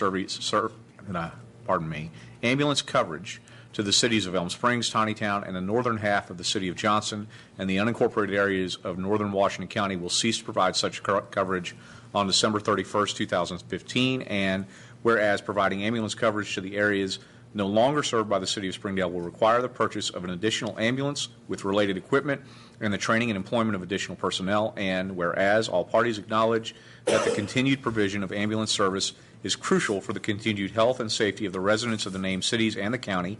And whereas the cities of Elm Springs and Tinytown do not currently participate in WCRAA as established in an interlocal agreement in 2008, but anticipate participation beginning in 2016. And whereas all parties acknowledge the continuing operation of WCRAA will require close and continued cooperation of all parties, now therefore be it ordained by the Quorum Court of Washington County, Arkansas, that said interlocal agreement is approved and the county judge is authorized to sign such.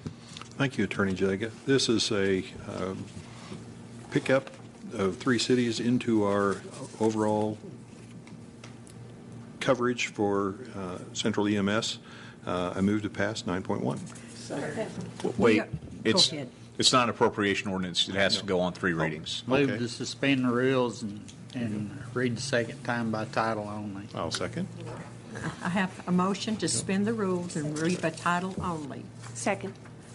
Do I have any discussion? So have a roll call, Carly. Eva Madison.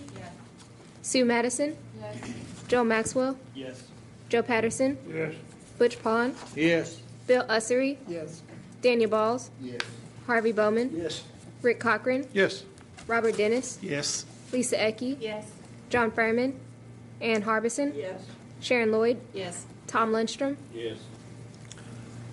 An ordinance approving interlocal agreement for financing ambulance services agreement between Washington County, Arkansas County, the Washington County Regional Ambulance Authority, WCRAA, and the cities of Elm Springs, Tinytown, and Johnson cities. Move to suspend the rules and read the third time by title only. I have a motion. Do I have I have a motion and a second? Any discussion? Carly, call the roll, please. Eva Madison. Yes. Sue Madison. Yes. Joe Maxwell. Yes. Joe Patterson. Yes. Butch Pond. Yes. Bill Ussery. Yes. Daniel Balls. Yes. Harvey Bowman. Yes. Rick Cochran. Yes. Robert Dennis. Yes. Lisa Ecke. Yes. John Furman. Ann Harbison. Yes. Sharon Lloyd. Yes. Tom Lundstrom. Yes. Well, I got ahead of myself, and like I say, go ahead, Butch. believe you were wanting to move to pass. I have to read it, the title again. Oh, sorry. Sorry. Okay. An ordinance approving an interlocal agreement for financing ambulance services agreement between Washington County, Arkansas County, the Washington County Regional Ambulance Authority, WCRAA, and the cities of Elm Springs, Tinytown, and Johnson cities. Now we need public comment. Well, it has to be moved to adopt. Move adoption of 9.1. I have a motion. Do I have a second? Second. Motion and a second to adopt 9.1. Yes. Yes. All 3 of these cities are in my district, and this is an example of government kind of gone wrong, if you will, years ago, because all 3 of these cities, although they're wonderful cities and wonderful people, have gotten free ambulance service for a number of years at Washington County taxpayer expense. Happened many years ago, I guess. I don't know when it took place. But anyway, I'm glad now to reconcile that, and these cities now will all be paying their portion of the cost just like all the other cities do. But at the same time, they'll get excellent service from EMS. And they got excellent service from Springdale. But it just wasn't financed right years ago. And there's been several mayors, I was one of them, didn't know a thing about it. That's just the way it was. We got ambulance from Springdale. Didn't know who paid for it. But anyway, this will change all of that and make it right. And we still have backup services between the different ambulances, just like with the fire trucks and so forth. So I would surely encourage everybody to vote for this. Thank you, Madam Judge. Now we need, before we vote. Anybody else? Any public comment? Carly, call the roll. Eva Madison? Yes. Sue Madison? Yes. Joe Maxwell? Yes. Joe Patterson? Yes. Butch Pond? Yes. Bill Ussery? Yes. Daniel Balls? Yes. Harvey Bowman? Yes. Rick Cochran? Yes. Robert Dennis? Yes. Lisa Ecke? Yes. John Fairman? Ann Harbison? Sharon Lloyd? Yes. Tom Lundstrom? Yes.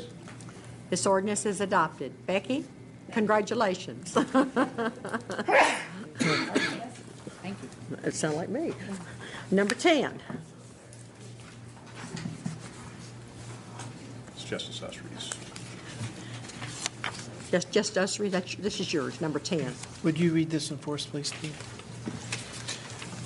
A resolution in support of the Marketplace Fairness Act, pardon me, S-698. Whereas Main Street retailers have been hurt in recent years by online and catalog purchases by customers who believe that they get a discount by not paying sales tax, and whereas the brick and mortar retailer collects the sales tax at the time of purchase in a store, but the responsibility for paying the tax from an online purchase shifts to the internet customer who should pay the sales tax when filing his annual state tax returns, and whereas most taxpayers are not aware of the responsibility to remit these taxes, and state and local governments do not have the resources to enforce payment, putting Main Street retailers at a 5 to 10% competitive price disadvantage to remote sellers, and whereas the Supreme Court's decision in Quill Corporation versus North Dakota 504 U.S. 298, 1992, left state and local governments unable to adequately enforce, there should be an S on that, enforce, adequately enforce their existing sales tax laws on sales by out-of-state catalog and online sellers, and whereas the court did state that Congress had the constitutional authority to pass legislation overruling its decision, and whereas if Congress acts to regulate interstate commerce, state and local governments could collect taxes owed on internet and mail order sales amounting to $23 billion, and whereas the Marketplace Fairness Act would grant states the authority to require out-of-state online and catalog retailers to collect sales taxes at the time of a transaction exactly like local retailers are already required to do, and whereas the Act would only grant this authority to states that simplify their sales tax law in order to ease compliance, and whereas keeping track of local tax rates is no longer an insurmountable technical, administrative, or financial burden. There should not be an as after that. Now, therefore, be it resolved by the Quorum Court of Washington County, Arkansas, Article 1, that the Quorum Court urges the members of the Arkansas Congressional Delegation to support the Marketplace Fairness Act, S-698, to level the playing field for Main Street businesses by allowing individual states the authority to streamline their sales tax laws and collect sales taxes directly from online retailers. All right, and I move that we go ahead and pass 10.1. Second. I have a motion and a second. Any discussion? Yes, J.P. Madison. Thank you, Madam Judge. I would just like to repeat the comments that I made at committee about this for the benefit of other people that may be watching at home. Just so people understand, even though you buy online or from a catalog and have things shipped from out of state, you are still obligated to remit the Arkansas State sales and use tax. And the Department of Finance and Administration does audit businesses, including small businesses.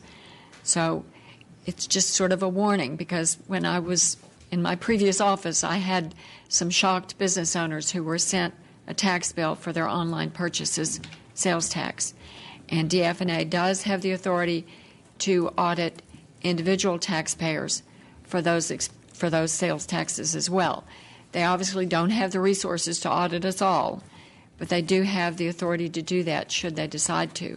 So really, we need to make it easier for us to comply with the law, which is a very big, important reason to vote for this resolution. Thank you, Madam Judge. Thank you. Judge. Yes, Judge Ussery. As near as I could determine, and the numbers are very, very rough, but it would be approximately $400,000 to the general fund, if the numbers that I have are even close at all. So it's a significant amount of money. I think that's that's based on average for the entire state, and I think that I strongly feel people in Washington County probably pay a little more than the average for the state, but just using the population and dividing it out, that's kind of what I came up with. So it's a significant amount of money, and the playing field definitely needs to be leveled. Thank you. Thank you. Public comment. No further comment. Carla, would you call the roll? Eva Madison? Yes. Sue Madison? Yes. Joe Maxwell? Yes. Joe Patterson? No. Butch Pond? Yes. Bill Ussery? Daniel Balls? Yes. Harvey Bowman? Yes. Rick Cochran? No. Robert Dennis? Yes.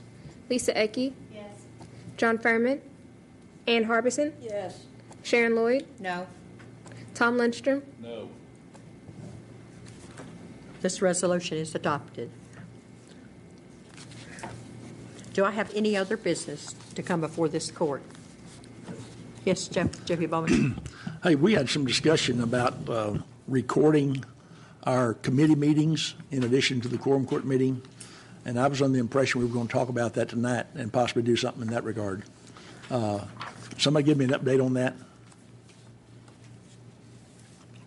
Ms. Karen, do you know anything about it? Well, as I reported in a committee meeting, the government channel is very interested in doing so. It would require some commitment on y'all's part, because they will have to get a quarter-time employee to become a half-time employee that would be devoted strictly to our meetings. It would cost about, they didn't have a firm figure yet, about $700 a month to do so. And so with y'all's okay to go forward with that, I think they will go forward with getting that person to start doing that, which could probably happen possibly within a couple months. So I'd like to get some feedback or some discussion from the group about what you think about spending $600 to have our committee meetings recorded as well. 700. Oh, 700. Okay. Okay. J.P. Madison. We did discuss this a little bit in county services. We just didn't do anything with it to move it on because we'd just gotten the cost information because Karen had just gotten it. But this is something that J.P. Cochran had proposed in the past. And when we looked at it a few years ago, we decided, wow, that costs a lot of money. We'll just keep it the way we do. I think these days, though, the public expects to see our meetings online. They expect to be able to look up a meeting and find it somewhere on the internet if they weren't able to come in person. I think it makes our meetings much more accessible. The legislature, the House, the General Assembly, the House is online now. You can watch it live streaming. So I just think it's the way of the world. I think it would ease up on the way we're having the burden of the minutes that we've got. And so this is definitely something that I think is going to be money well spent. I think that for the small amount of money it's going to cost the court each year, or the county each year, will really pay off in terms of access to our meetings. Because right now our committee meetings, there's nothing. There's an audio that if you know to get it, you can get it, but that audio is not available on the internet. And the county doesn't really have the capability to put it on there themselves. So the fact that the government channel is willing to do that at this cost, I think is really tremendous. And I fully support this idea. J.P. Pond. I'm going to have to do a lot of thinking about this. This is something I've wanted for really a long time. And I have a little bit of difficulty talking about it the same night that we could not afford to buy bleach for the animal shelter for just a temporary period of time until I'm hoping Miss Ecke comes up with a very good solution for that. I didn't make comment about the animal shelter situation at the time, but there's a proverb that kept coming to mind to paraphrase, an empty stable stays clean, but it's not serving its purpose if it's empty. We're going to have a dog kennel that's going to have to be emptied and not have as many animals kept there if we can't keep it the more animals you keep in there, the more cleaning agent you're going to have. I'm not. It sounds kind of like I'm off the subject, but dollars are dollars. If we can't afford to keep that shelter clean, I don't know. Like I said, I'd really like to have this, but I'll give it a lot of thought. Thank you. J.P. Maxwell. Thank you, Judge. I just have a quick question. I was a math minor, not a major, so I have to kind of work through some of this a little bit. But to be fair with making a good, wise comparison of what we're going to spend extra to do this versus what we're currently spending, I'm just curious if Ms. Karen could give us a little insight as to how many hours that you have to spend taking care of the minutes for the regular meetings. I think those would be absorbed by that recording as well. Just how much time and resources that we're not really tabulating that we actually spend now, as opposed to what would be alleviated if we move to something like this that's automated. As far as the committee meetings, they take an enormous amount of time. And they take a lot of, I say, brain power, because you kind of have to decide what everybody wants. Now, if they're aired on the TV where the citizens can read to actually get the actual accounting, I think an outline given to the chair, to give the report here, because these minutes are what's recorded in the county clerk's office, where committee minutes are not. And so, I think it would take a great burden off the staff not to have to worry so much about the detail of the committee. And I apologize for asking you to guesstimate this on the spot, but do you have an idea of how many hours a week or month gets spent? And maybe you don't want to confess to how much it takes to do that. I'm not sure. It depends on how long the meeting. Well, yes, it depends on the meetings and how structured the discussions are. How lively. And it is very difficult. Myself over the years, I have spent a lot of nighttime, weekend times, my time, because it's hard to do minutes when you're doing the other tasks that's required, getting ready for a meeting. It would take a tremendous burden off the staff as far as doing minutes or meeting reports for the committees. As well as the reports for our regular Yes. meetings, because that would be documented as well. In my opinion, this meeting is more important to be, because these are what's filed forever and ever. You can always find the written reports of these meetings, the regular quorum court and the special quorum court meetings. The committee minutes, unless they have been reported in this meeting, get lost over the years. They just become recycled material, basically. That's a nice word for it. Thank you for that insight. I guess I would just sum up and just say, financially we're looking at $7,000 minus what we currently pay for what we do, so it comes out about $6,000. But if you want to do fair math, I think, and back out the actual cost of resources that we could reallocate someplace else, I'm sure Karen would appreciate that, and I'm sure there's plenty of other things that could be done that would be productive. The difference might not be quite so drastic as $6,000. I'm guessing now. It'd be kind of hard to do without having a true number, but it might be $2,000 or $3,000 or $4,000 might be more realistic than the $6,000 that we're kind of looking at on the surface. Thank you, Judge. Thank you. Yeah, Judge, I had one more. Guys, You're recognized. One of the things that we're often quick to criticize the media about the way they report a story and not getting accurate. And, if they have access to be able to go online and hear exactly what's going on, then that's going to help them to go ahead and more accurately portray all the details of what's actually happening. I didn't know if we needed to go ahead and do something out of committee and recommend it here or what, but I'd sure like to see us move ahead with something in that regard. Guys, I have one other issue, and I want to pass something around. I think I've passed around before, but I want to do it again tonight. Would you take one and pass this back to those folks over there, please? Over there? Out in the audience? Yeah, please. And Karen the guys. Can I just say something just for a minute? If y'all want me to move ahead with giving the city of Fayetteville, I would appreciate a motion. And I think as far as y'all's budget, if they can get started this year, you will have money saved in your advertising for what we use the publication for the ordinances. So if you all would make a motion that you want to proceed with dealing with the government channel, that would be a good thing to do. So moved. Thank you. Second.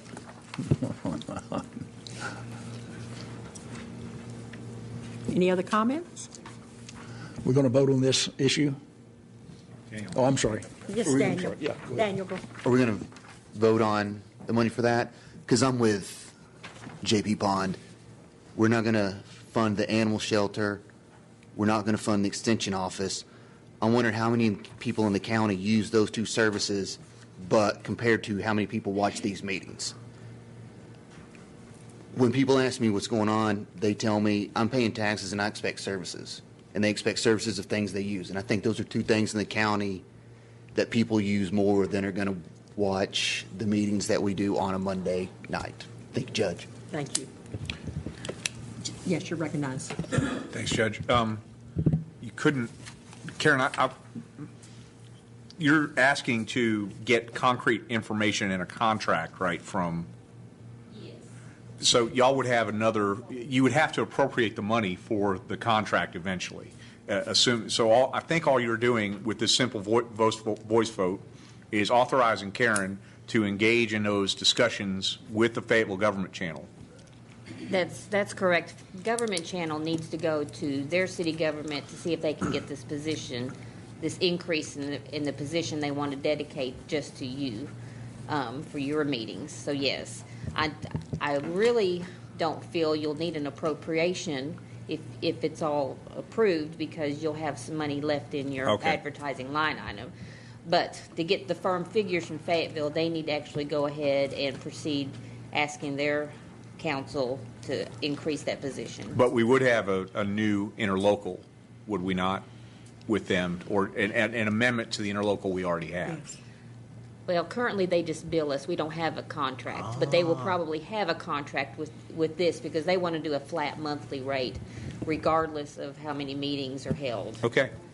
So we would have a contract this time. Now they just bill us hourly.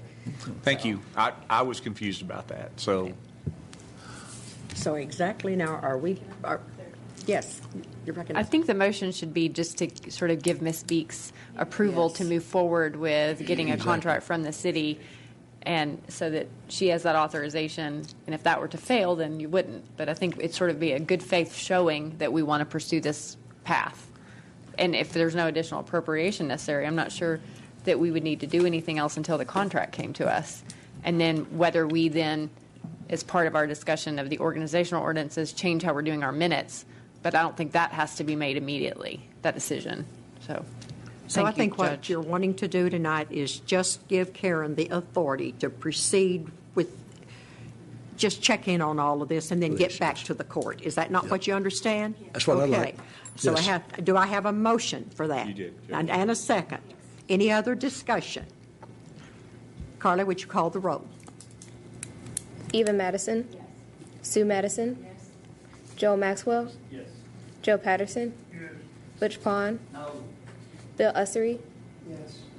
Daniel Balls. Yes. Harvey Bowman. Yes. Rick Cochran. Yes.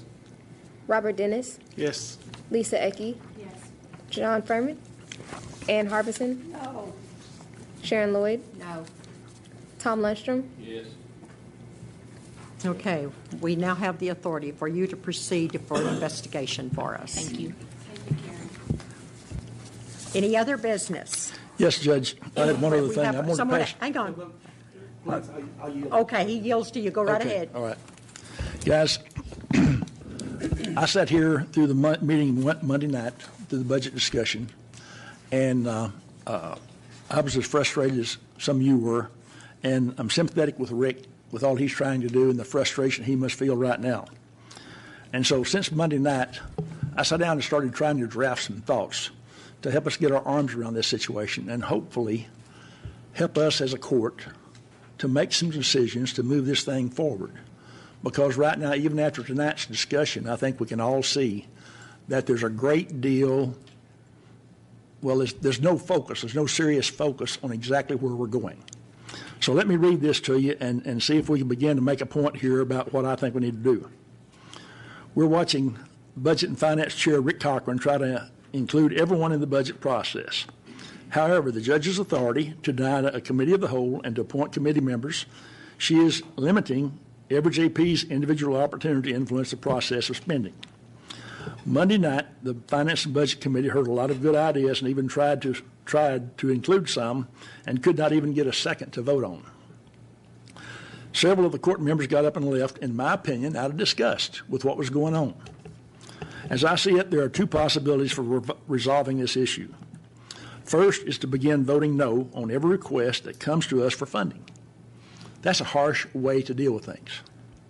And second, to abolish the Finance and Budget Committee so that the entire Quorum Court will be responsible for all the finance and budget decisions. And every one of us has that responsibility to our constituents to be involved in the process of deciding what kind of monies we spend. Somehow we have to remember that the task of the Quorum Court is to manage the budget. We took a huge step last year in reducing planned expenditures by $4 million, and now we're receiving requests to go back and even provide more than what was previously budgeted. In 2009, the income from the county exceeded expenditures by $3,635,000 and $39. $3,635,039. In the subsequent 5 years, the next 5 years, the total expended above income was $12,453,000. Guys, we wonder about where our surplus has gone, and that's where it's gone. The last 5 years, spending has exceeded income by over $12 million. Our reserves have been dramatically depleted. I know the Quorum Court during that time had an influence, but the contrast in the before and after is striking. Now we have multiple legal issues that could cost us untold dollars in addition to continuing a request for more funding. I believe the majority of the court is very displeased, and if we have a majority, we have the authority to exert our influence over county funds until the issue is resolved. And I hope we can do this in a unanimous kind of way, but it remains to look like it's not going to be possible.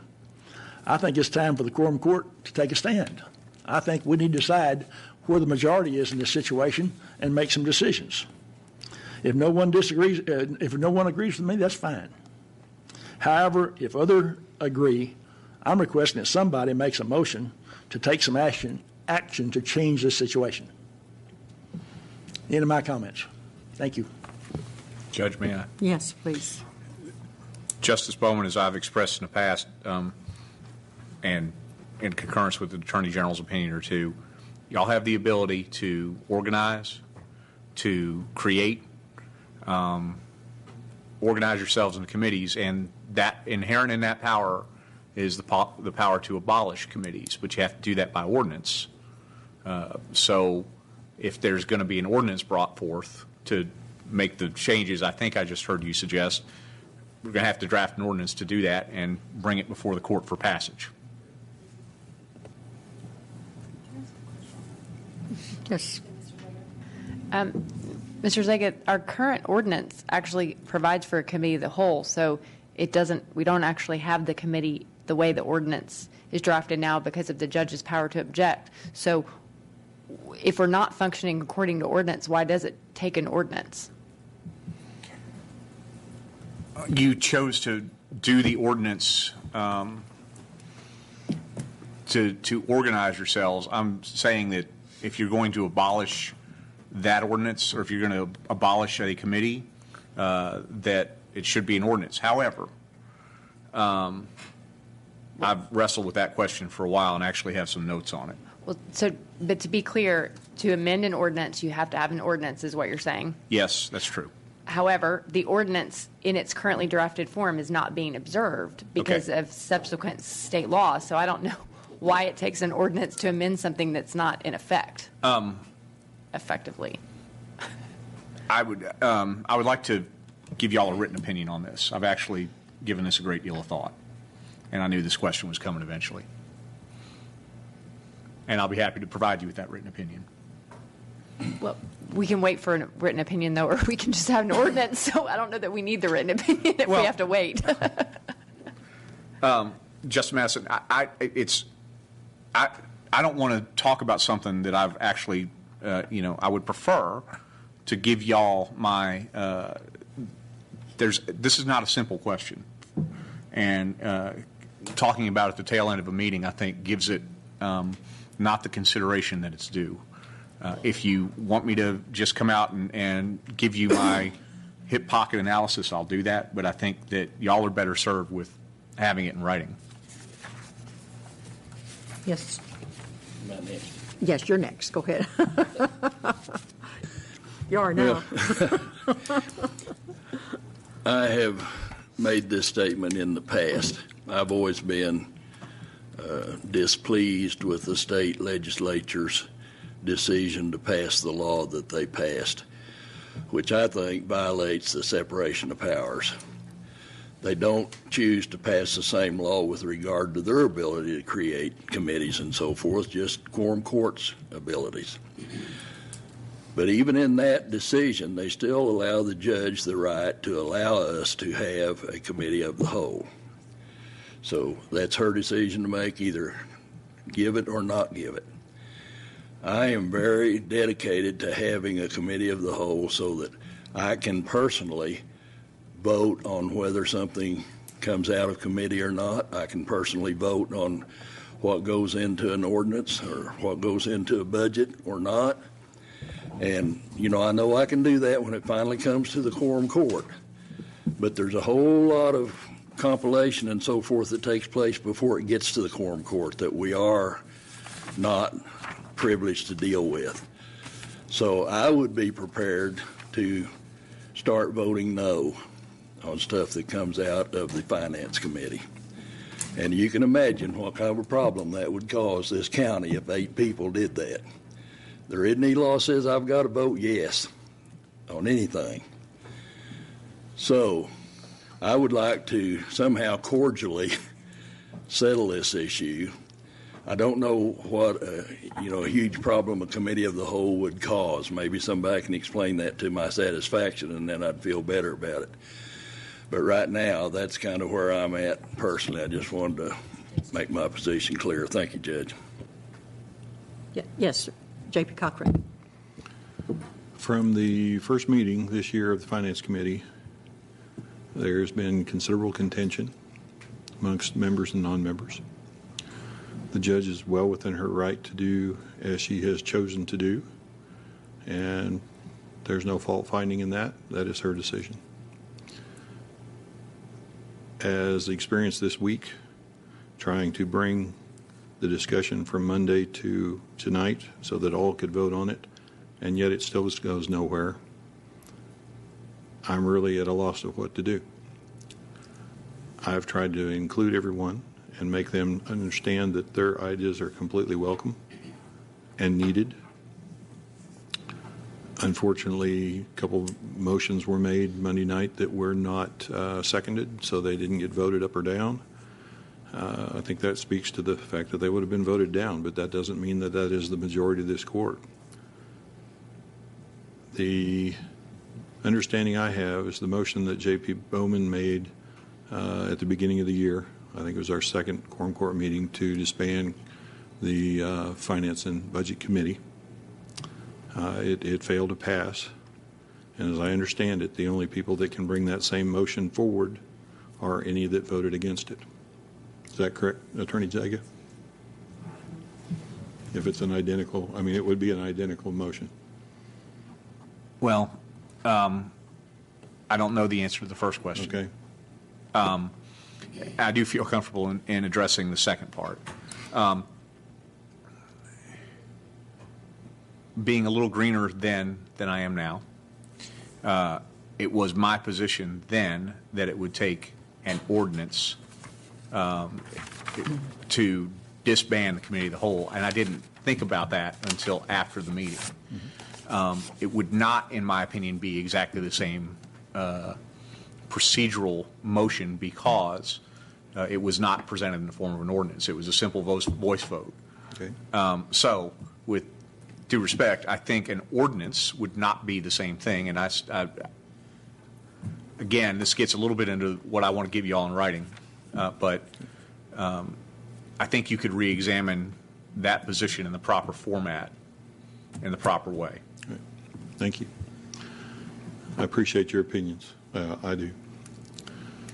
Not seeing that this committee of Finance and Budget can cooperatively go forward and effectively discharge the duties of the budget, I am making a motion that the Washington County Budget and Finance Committee be dissolved. Thank you, Judge.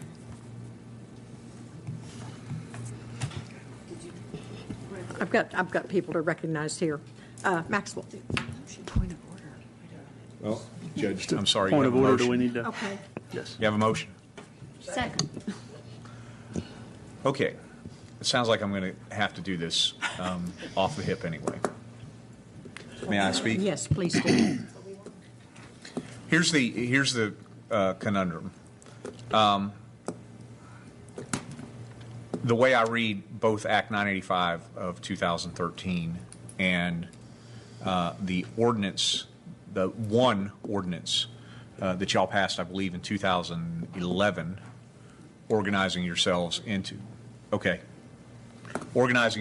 committee. It's my belief that that there's merit to what Justice Madison said about the committee is not organized in accordance with the ordinance anyway, because the judge has withheld her consent to a committee on the whole.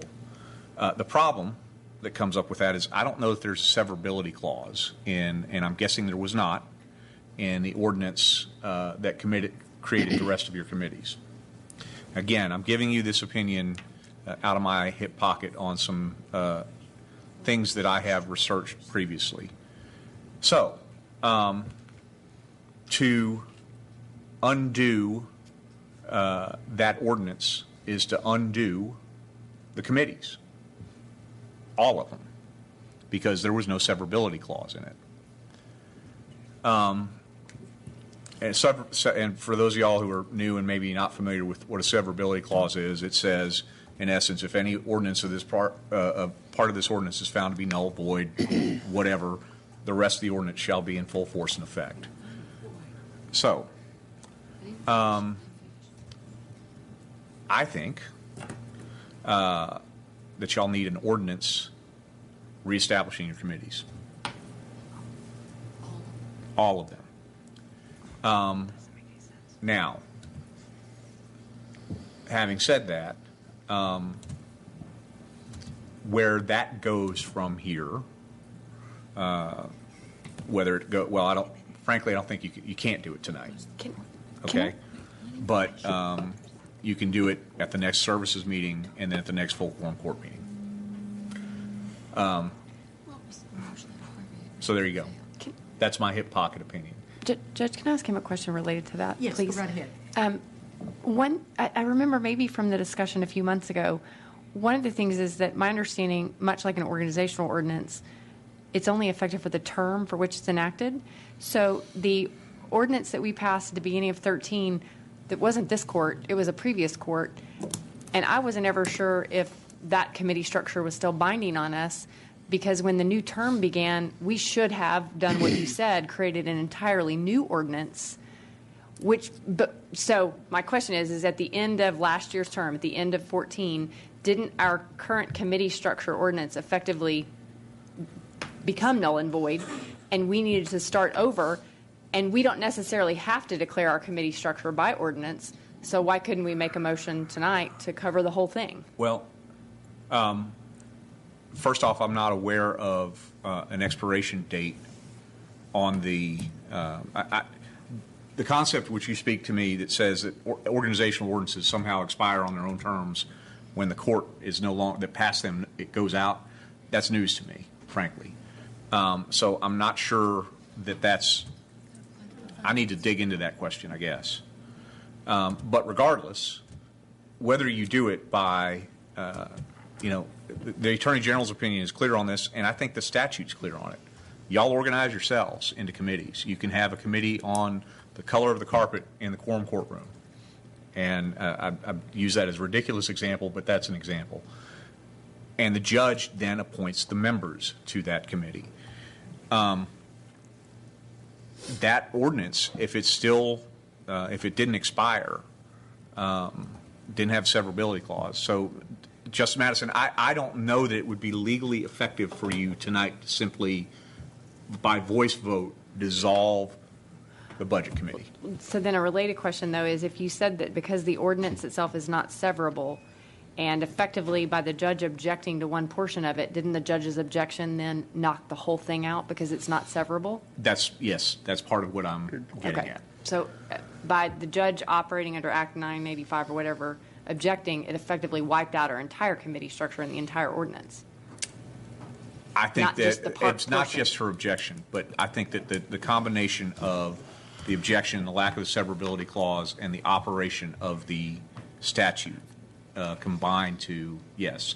Now, before anybody leaves this room thinking, oh my God, what have I been doing for the last 7 months, let me make this clear. Everything that y'all have brought before the court, you voted on.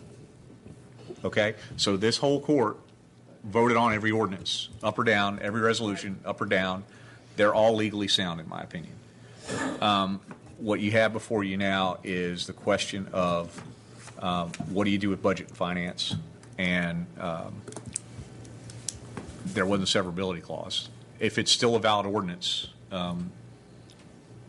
that's a problem for that ordinance. And I say valid in the sense that it didn't expire when the court became a new court. Do you still want to be recognized? Okay, Jake.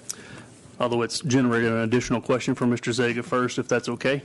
It sounds like a lot of this, where we are now, might be because of the judges exercising her ability to not have a committee of the whole. Is that correct for the finance? Yes, although technically the statute reads there may not be a committee of more than a quorum without her consent. And a committee of the whole obviously is. But yes, that's a technical way of answering your question in the affirmative. Thank you. So by that, if she made a separate decision that was different from that, and I'm certainly not putting words in your mouth, so please, this is more for me understanding. If she made the decision to withdraw that action or that point, would that resolve this back to the way it was? I don't think it does. Okay. For a variety of reasons.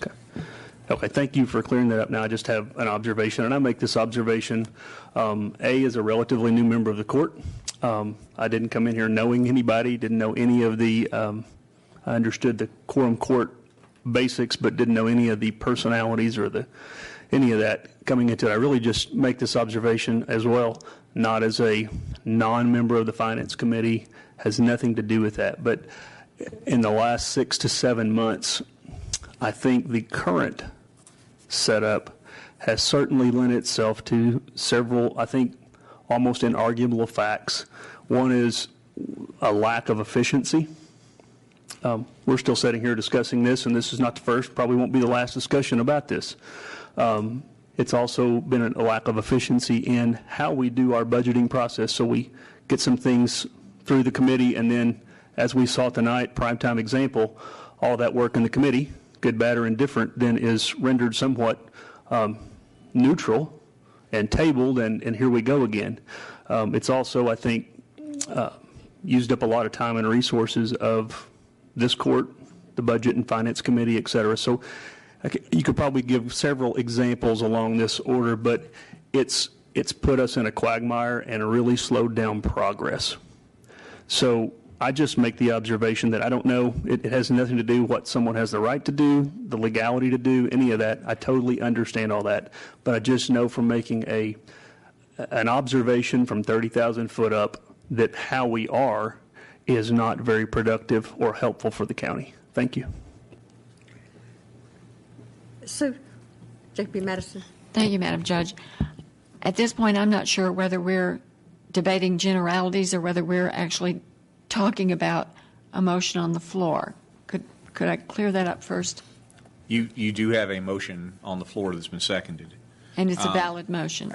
It is a valid motion. I would just encourage y'all to think about whether you want to do that tonight or you want to adopt an ordinance along these lines. That's all I'm suggesting. Okay, let me ask one more technical question before I make my comments. I understood you to say there was an original ordinance proposed that included this budget committee as a committee of the whole, and it failed.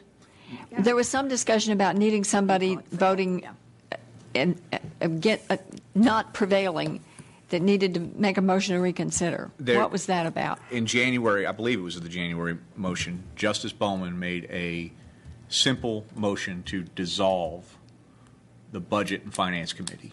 A simple motion? Yes, without doing it by ordinance. That motion was debated around the horseshoe and failed on the merits. It did not pass. And there's no mechanism for reconsideration of a motion? Well, I think there is, actually, although Justice Cochran just asked me the question if one of the persons who voted against it had to bring it up, and that's, I think, why he did what he just did. I don't want to put words in his mouth. But my suggestion to you is that you have other problems in addition to whether you have a Budget and Finance Committee, and that is that it was provided for by ordinance. If Justice Eva Madison's comments to me are, if it doesn't turn out that it expired, as she suggests, the organizational ordinance did not expire when the court left its next term, or its past term, rather, then that's the ordinance that's on the books today.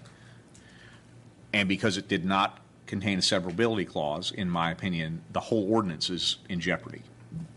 Does that make sense? I understand that part, but I'm still a little puzzled about this reconsideration of a motion business. Is Justice Cochran's motion effectively notice to reconsider? Did he vote against that? Yes, motion? he did, so as I remember. Are we in a posture of a motion to reconsider and was notice given to reconsider, or did his motion effectively become notice to reconsider? His motion is, in my opinion, in order. It may. I'm suggesting to you that it's not. It's not the only thing you need to deal with about this entire issue. That's all I'm saying. I believe Justice Cochran's motion is in order. But is it technically a motion to reconsider the original motion that Justice Bowman made? And would that clarify anything at all that's so confusing? I have other. I'm going to go ahead and recognize people that's been waiting a long time. Well, I'd still have some comments on the topic if I can figure out what it is we're talking about. The motion. Would you like me to make my comments while Attorney is Sure, go researching? ahead. Okay. Thank you. Talking about the big issue here, whether it's a motion to change our structure or a motion to reconsider Justice Bowman's original motion, I would just like to say that I wholeheartedly concur with Justice Bowman's comments here tonight. And I would have one minor correction. I did not leave the meeting in disgust. It was a very fruitful meeting, I thought. I was glad to hear the proposal that J.P. Maxwell had brought forward. We had a very healthy discussion, and I have to commend Chairman Cochran has bent over backwards to recognize everybody. And generally, procedure in a meeting is to give preference to members as far as recognition, that they get recognized before non-members. And he hasn't done that. He's treated us all as equals during the finance budget meetings. And I've been a glad recipient of that treatment. So I think there's nothing at fault with the chairman or way the meetings have been run here. But I think the reason I left the meeting was we'd spent a lot of time and we hadn't accomplished what was clearly the consensus of the group. So I felt like I was just sort of, spitting in the wind. I was not accomplishing anything by my presence because we weren't going forward. We just were spinning our wheels. And I think I, for one, don't want to spend from now until the budget is approved sitting through meetings where most of us there are spinning our wheels. So I think whatever our county attorney comes up with, we need to change our direction so we can be productive. And I guess we'll find an answer eventually, but I realize attorneys do methodical research, and that's a good thing. Thank you, Madam Judge. Do you want to be recognized? Well, I'm happy to. Well, no, I've still got other people to. J.P. Harbison. We beat this poor old dead horse for ever since this term started. If I understand our attorney is that we can form the committees, but the judge is going to appoint the committees. She will, is that correct? Yes. So we're back to where we've started. We can do this, but the judge is going to appoint the committees. And if she wants a finance committee, she will appoint a finance committee. And, that's the way it is. I see people sitting there shaking their heads. And if I remember correctly, the finance of the whole's been a relatively new thing. If I remember correctly, back in Judge Hunton's term, we had a finance committee. And it functioned, and we all came and participated just like we were doing now. We don't have this power-hungry people wanting to be in charge all the time. And I'm getting a little bit tired of it. Now, yes, I'm on the finance committee, but in the past, I have not been on the finance committee. I remember clearly in my first term, I was not on the finance committee. And there were other people that were not on it. And I didn't hear all this whining and going on because I didn't have a say in what was going on. Point of Frankly, order. Point I'm of order. tired of this. Thank you. Thank you very much, Judge. Thank you. I'm going to recognize the attorney here. He's found something that. I found something in my Robert's Rules cheat sheet. A motion to reconsider is subject to certain time limitations. During a meeting, can happen. During a session, it must be made on the same or following day of that session, which I read to be, it would have had to have been during the February. So to take it off the table or to reconsider it, as Justice Cochran has suggested, in this form, it would have had to have been made, in my opinion, in February. I take back what I said, and I apologize for the confusion. I think it's out of order tonight because that motion, you voted with the prevailing side. That's right, but you didn't do it within the time constraints that Robert's Rules lay out. Mr. J.P. Bowman. I'm more confused after your explanation than I was before. Fair enough. In order for the motion to reconsider your motion from January, it should have been made either that night by one of the prevailing voters or at the next day in the session. Well, what's the next day? The next day would have been the February regular meeting. Mm-hmm. So, in effect, what does that do to Rick's motion?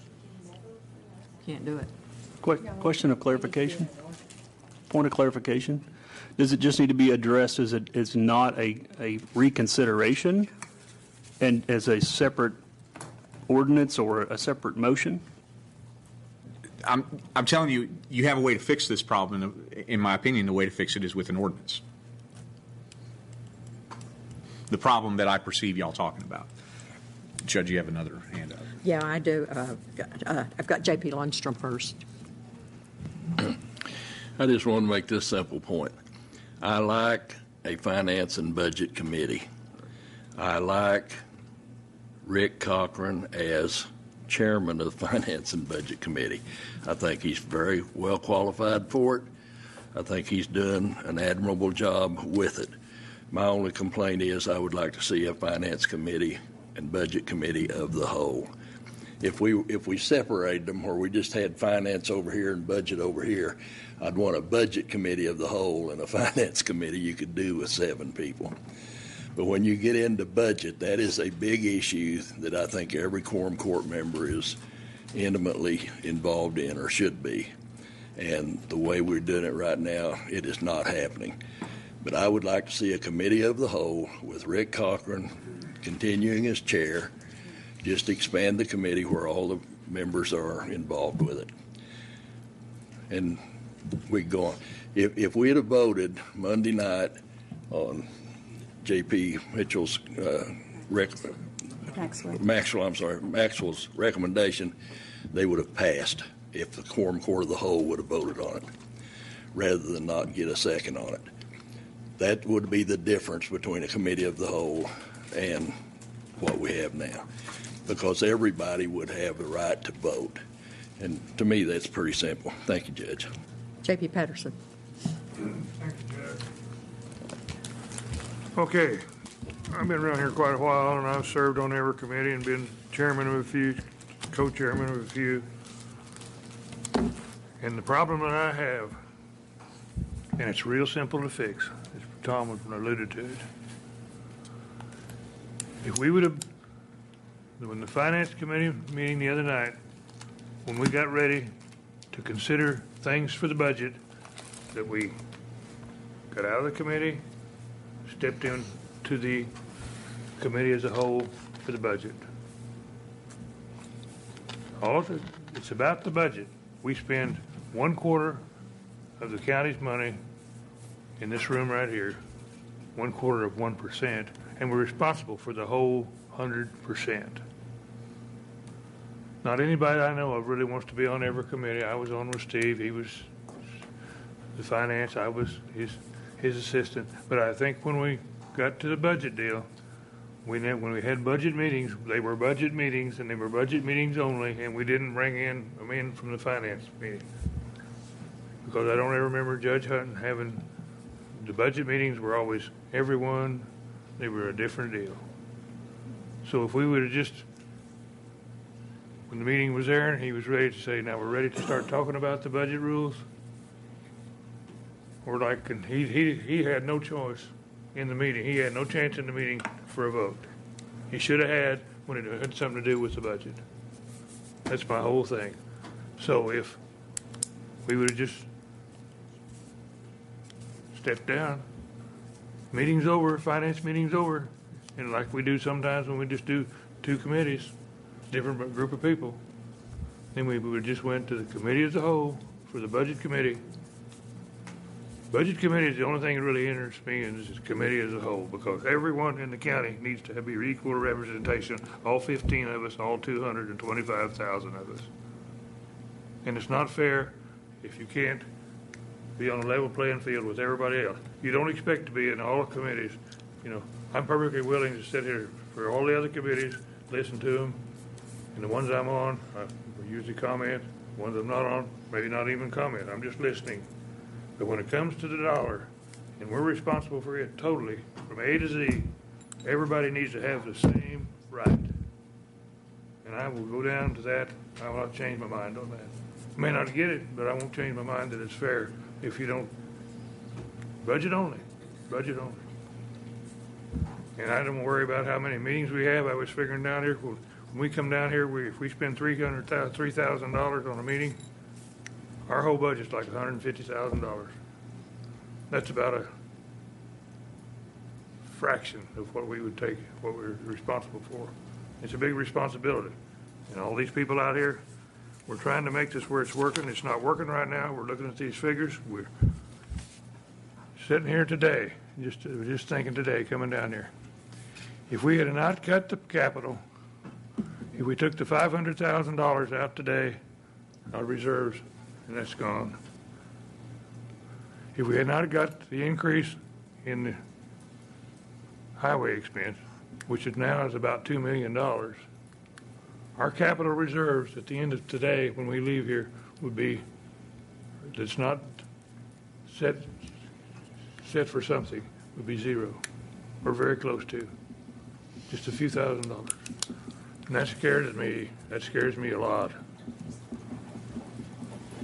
Because we're at 4 million, and that's about 4 million, about 2 million there. The capital was 1.6 million, 500,000 for that. We need to quit worrying about what we're going to do about this. But we all need to work together, and it's a problem. It's a real problem. There's a money problem there, and it's been coming for years, and I can see it. And we're not doing what we need to do about it. We're going to have to get tougher. Nobody wants to. We need ideas from these people that all run this county. All these, how are we going to do this? We're running out of money.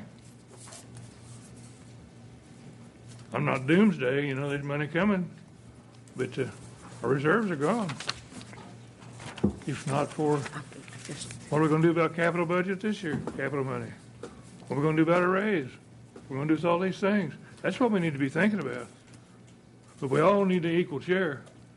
And I felt like he was disenfranchised with his deal because he didn't have a vote on it. If it had been budget committee as a whole, he would have had his own vote. He could at least brought it up himself. Somebody could have seconded it instead of, and then it could have been discussed. He was shut out. That was my whole deal on the other deal, but that's over about tonight. But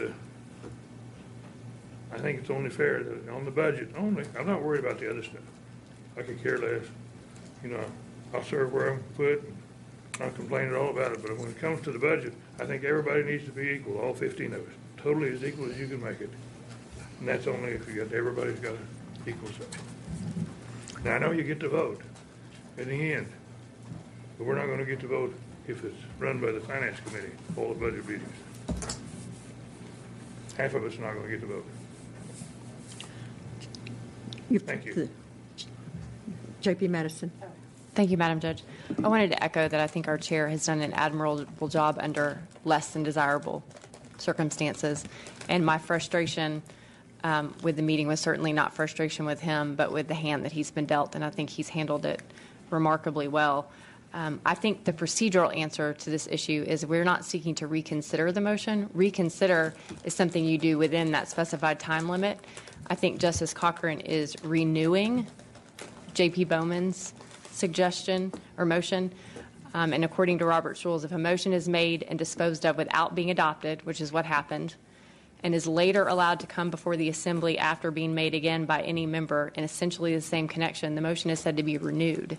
That's not the same as reconsideration, and there's no time limit on that.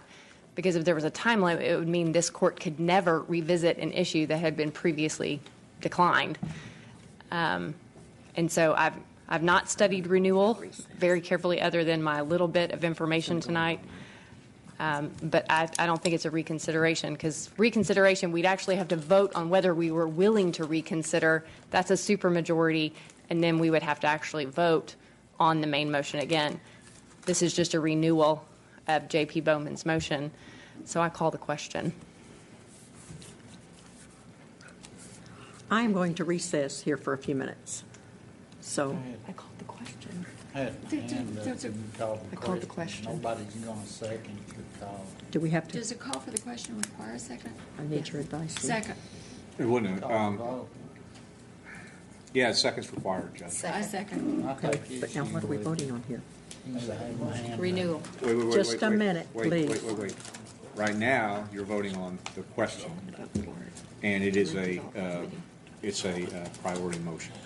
It's not debatable. But So what are we voting on? As I understand it, to cut off debate. Is that right? Yes, Okay. to call the question, yes. So I have a motion and a second. It's not debatable, Judge. It has to Okay. be voted on. Okay. Carly, call the roll. Clarification, yes or no, are we voting now? Right now, you're voting on whether you're going to cut off debate on this.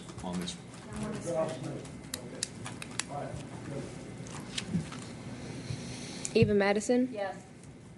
Sue Madison? Yes. Joel Maxwell? Yes. Joe Patterson? Yes. Butch Pond? No. Bill Ussery? Yes. Daniel Balls? Yes. Harvey Bowman? Yes. Rick Cochran? Yes. Robert Dennis? Yes. Lisa Ecke? John Furman? Ann Harbison? Yes. Sharon Lloyd? Yes. Tom Lundstrom? Yes.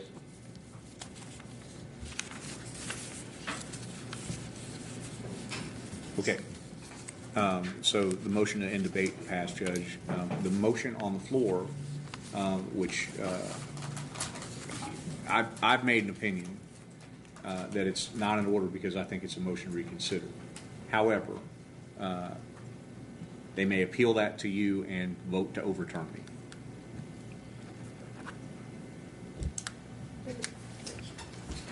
Point of order. I think the chair has to make the ruling, and we appeal the ruling of the chair. So. Okay, well. But I just, for being proper. No, you're right. Judge, my advice to you is that this is a motion to reconsider, and it's out of order because it's not timely. I'm a parliamentarian. You make a ruling as the chair, and they can vote to overturn that ruling if they wish to do that. If you advise me that this is not proper, then that's what I will do. And I'll appeal the ruling to the body. That's not debatable, and it doesn't take a second. So they vote. Sorry, that's not appealable. I mean, it's not debatable, and it's does not require a second. So they just vote. I want to know exactly what we're voting on. Judge, they're voting on whether to vote on whether it's in order to vote on Justice Cochran's motion. Okay. Right now, the main motion is not before them yet. And Carly, call the roll. Is it out of order, or is it? If you vote yes, you are sustaining Justice Madison's appeal. In other words, voting to vote on the motion.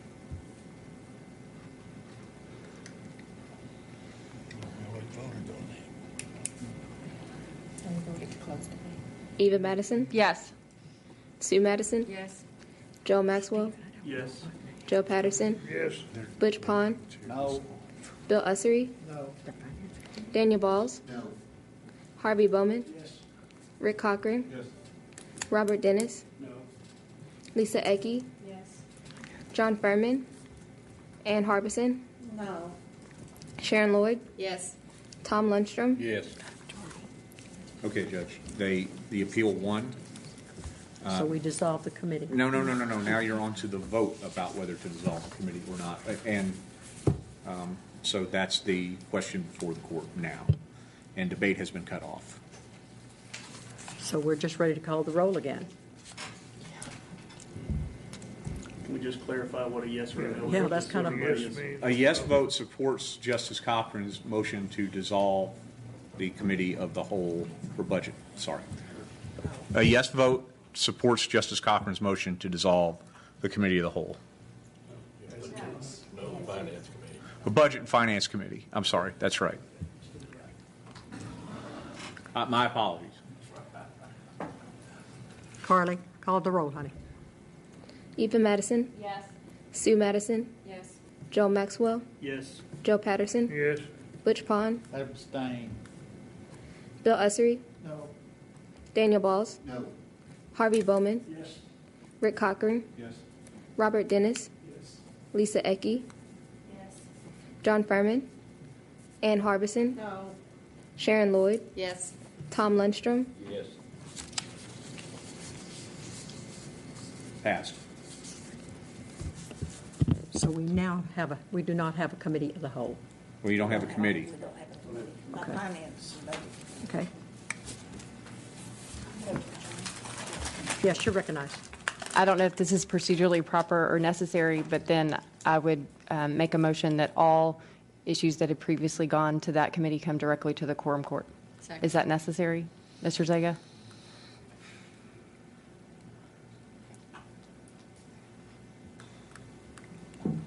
I don't think you.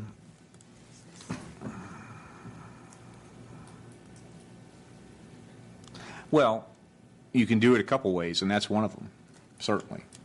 But yeah, I think you've got to do something with finance and budget issues. I mean, as a practical matter, that's not legal. That's a practical opinion. You have to do something with those ordinances and those issues that come before finance and budget. So is there a second? I second it. Oh, okay. Yes. Jeffrey Ecke. Madam Judge, thank you. And this question goes to you. At some time or another, is there any way you can just share with us your concerns of the Committee of the Whole as far as a budget committee or whatever? Because I don't know if you would approve it am I being correct, that then we could have a committee of the whole? But there's a reason why, and I don't know why, and trying to, I mean, along with what Justice Maxwell said earlier, I look forward to working with everybody. I really did. And that goes from you, Judge, to Mr. Zaga, to the rest of the JPs. How can we work together on this issue and resolve it before 9 o'clock tonight? How can we do that? I'm going to make a statement that I have hesitated all evening about saying it, but I'm going to say it. It's got to me from a very, very reliable source that there has been statements made from people around this horseshoe that we want to do whatever we can to disallow anything for the county judge's office. We do not want to approve anything, any money. We want to make it just as difficult as we possibly can. And that came from around this horseshoe, and it came from a very, very reliable source. And then you wonder why I feel like I do about something like this? That's why. If I may, Madam Judge, not knowing that, I am not aware of any kind of discussion at all. Well, everyone's not, but there is some. I know, but I want to work towards the good of the county. And how can we do that? And prove that person wrong with that information that you received. It's not how can person, we do that? It's persons. Or persons. How can we overcome that and move together as a whole and make this county the best, because that's what it deserves? What can we do? I have never heard of that. I've never heard any discussions about that at all. But what can we do to get this a united body? Because that's what I want to do. Well, probably, as far as I'm concerned, I'm not making a decision on this tonight, unless I'm forced to, and evidently it needs to be in the spirit of cooperation. That's what we need to do. Nobody wants to force anybody or force anybody's hands. I respect what Chairman Rick Cochran's done in the Finance Committee. I respect everybody's opinion. But what can we do as a whole to move forward and get this resolved? I have a point of order. Yes, J.P. Madison. Mr. Zaga. Oh, sorry. Mr. Zaga,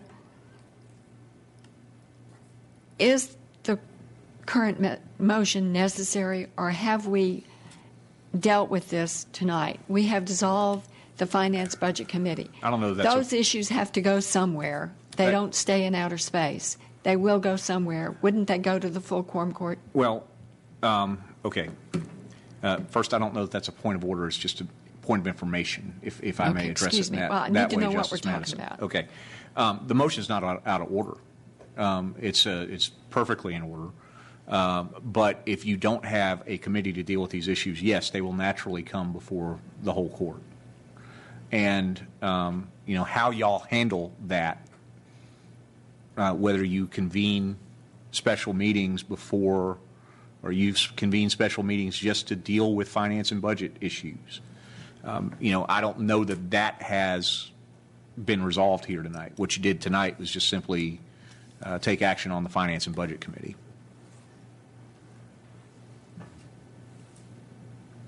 Did I answer your question, Justice Madison? So we have a motion on the floor that is necessary. It's not necessarily necessary, but it's certainly in order. Okay, thank you. Does that make sense? It's one of the ways with which to deal with what you did tonight. Madam Chair, is it in order, Mr. Zaga, to make a motion that we have a committee of the whole for the Budget Committee? Can you do that? You can't. You've got a main motion on the floor. That motion's out of order. Okay, which main motion's on the floor? Eva Madison. Everything goes to the quorum court. Justice Eva Madison's motion to bring all matters previously referred to the Finance and Budget Committee to the full court. That is what's on the floor, and it's been seconded. Okay. As I understand. I didn't know that. Thank you. So are we ready for a vote on that, or do we have discussion?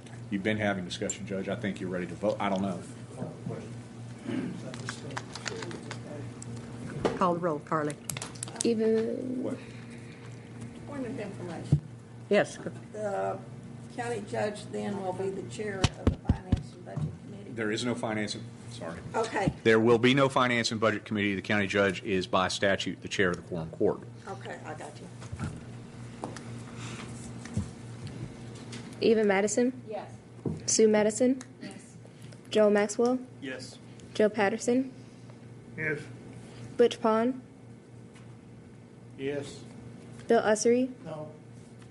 Daniel Balls, Harvey Bowman, Yes. Rick Cochran, Yes. Robert Dennis, Lisa Ecke, Yes. John Furman, oh, sorry, Ann Harbison, No. Sharon Lloyd, Yes. Tom Lundstrom, Yes. Okay, this motion has passed. So now, for your committees, right now, for your budget finance, will be the full quorum court and the county judge acting as chair. Any other business? Just a question of logistics, then do we need to continue scheduling that additional meeting outside of our normal quorum court meetings so that we have enough time to handle those budget and finance You things? don't have anything to get together to have your discussions. I understand that. I understand the legality, the technicality. I guess we do a lot of this work in two different meetings. So there's still two different meetings worth of work to do. So I guess I'm making an observation that there may be a long meeting for a regular quorum court meeting if everything is addressed in a single meeting. Thank you. They all are. They're all long, so. Mr. Dennis. So let's talk about bridges. I want to thank the judge, and I want to thank the road department for starting back up on Stonewall.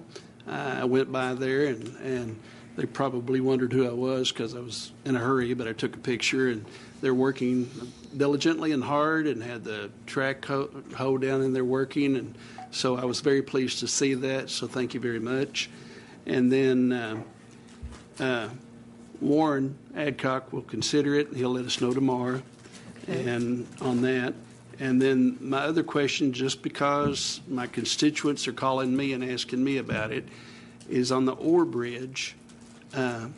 Is it on the books for this year, next year, or do we know? The Ore Bridge? Yes. As of right now, there will be nothing done to the Ore Bridge. Our engineers have advised us that it's a way too expensive to try to redo the bridge, and it's still unsafe. Right. So we'll do nothing on there. I know we've got three people out there that's very disturbed by it, but all you could do is try to redo the bridge, which would be very expensive. Right, I understand that. So just Right now, it's nothing. Yeah. It's tabled right now. It's tabled right now, yes. Okay, that's fine. I just Thank you. needed a talking point because they Yeah. call me. So Okay, thank you. I'm going to give Mann's number though. Judge, Thank you. is it proper to make a motion that we continue having a Tuesday, first of the month, where it used to be Budget and Finance Committee meeting, have a quorum meeting on that Tuesday, and then the Thursday will be dedicated to all the other business? Judge, that's in order. My opinion It would is just be a that- special meeting for, No, you could, okay, you can regularly schedule another meet. There's nothing in the state law that says you can't have another meeting. Although, now to think about it, your meetings are established by ordinance. And if you're going to have another meeting, I definitely think, if you're going to have another regular meeting and establish a time on the first Tuesday of the month, I think you need to do that by ordinance. You can call one Okay. anytime you want to. Just takes two people. Temporarily, I think a majority of the court can call a special meeting for at least Absolutely. the first interim. So we can Can we call do a that? special meeting for the first of it and then deal with the rest of it by ordinance, which we should probably clean up anyway. Okay, then I'd like to make a motion that we have a special meeting. Second. I have a motion and a second for a special meeting. Now, what date was that? Just a The second. regular Budget and Finance Committee meetings were on the, what is it, the first That's like the Tuesday preceding, or the second Tuesday? It's not always. The next meeting will be the 11th of August. Tuesday August 11th is preceding the Quorum Court meeting. Justice Is that Ecke, if I right? may, No. since you're doing this for one meeting, may I suggest that we take Karen's suggestion and that you set it as August 11th at 5:30 August p.m. 11th, 5:30 p.m. Amen. Oh, excuse me.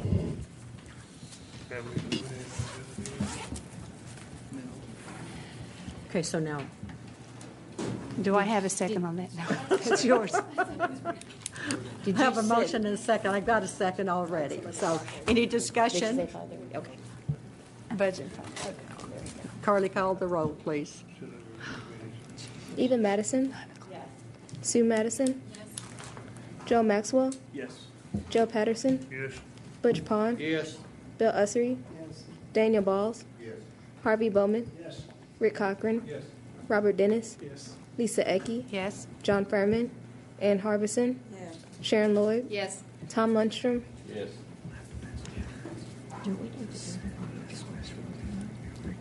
No. Any other business? Public comment?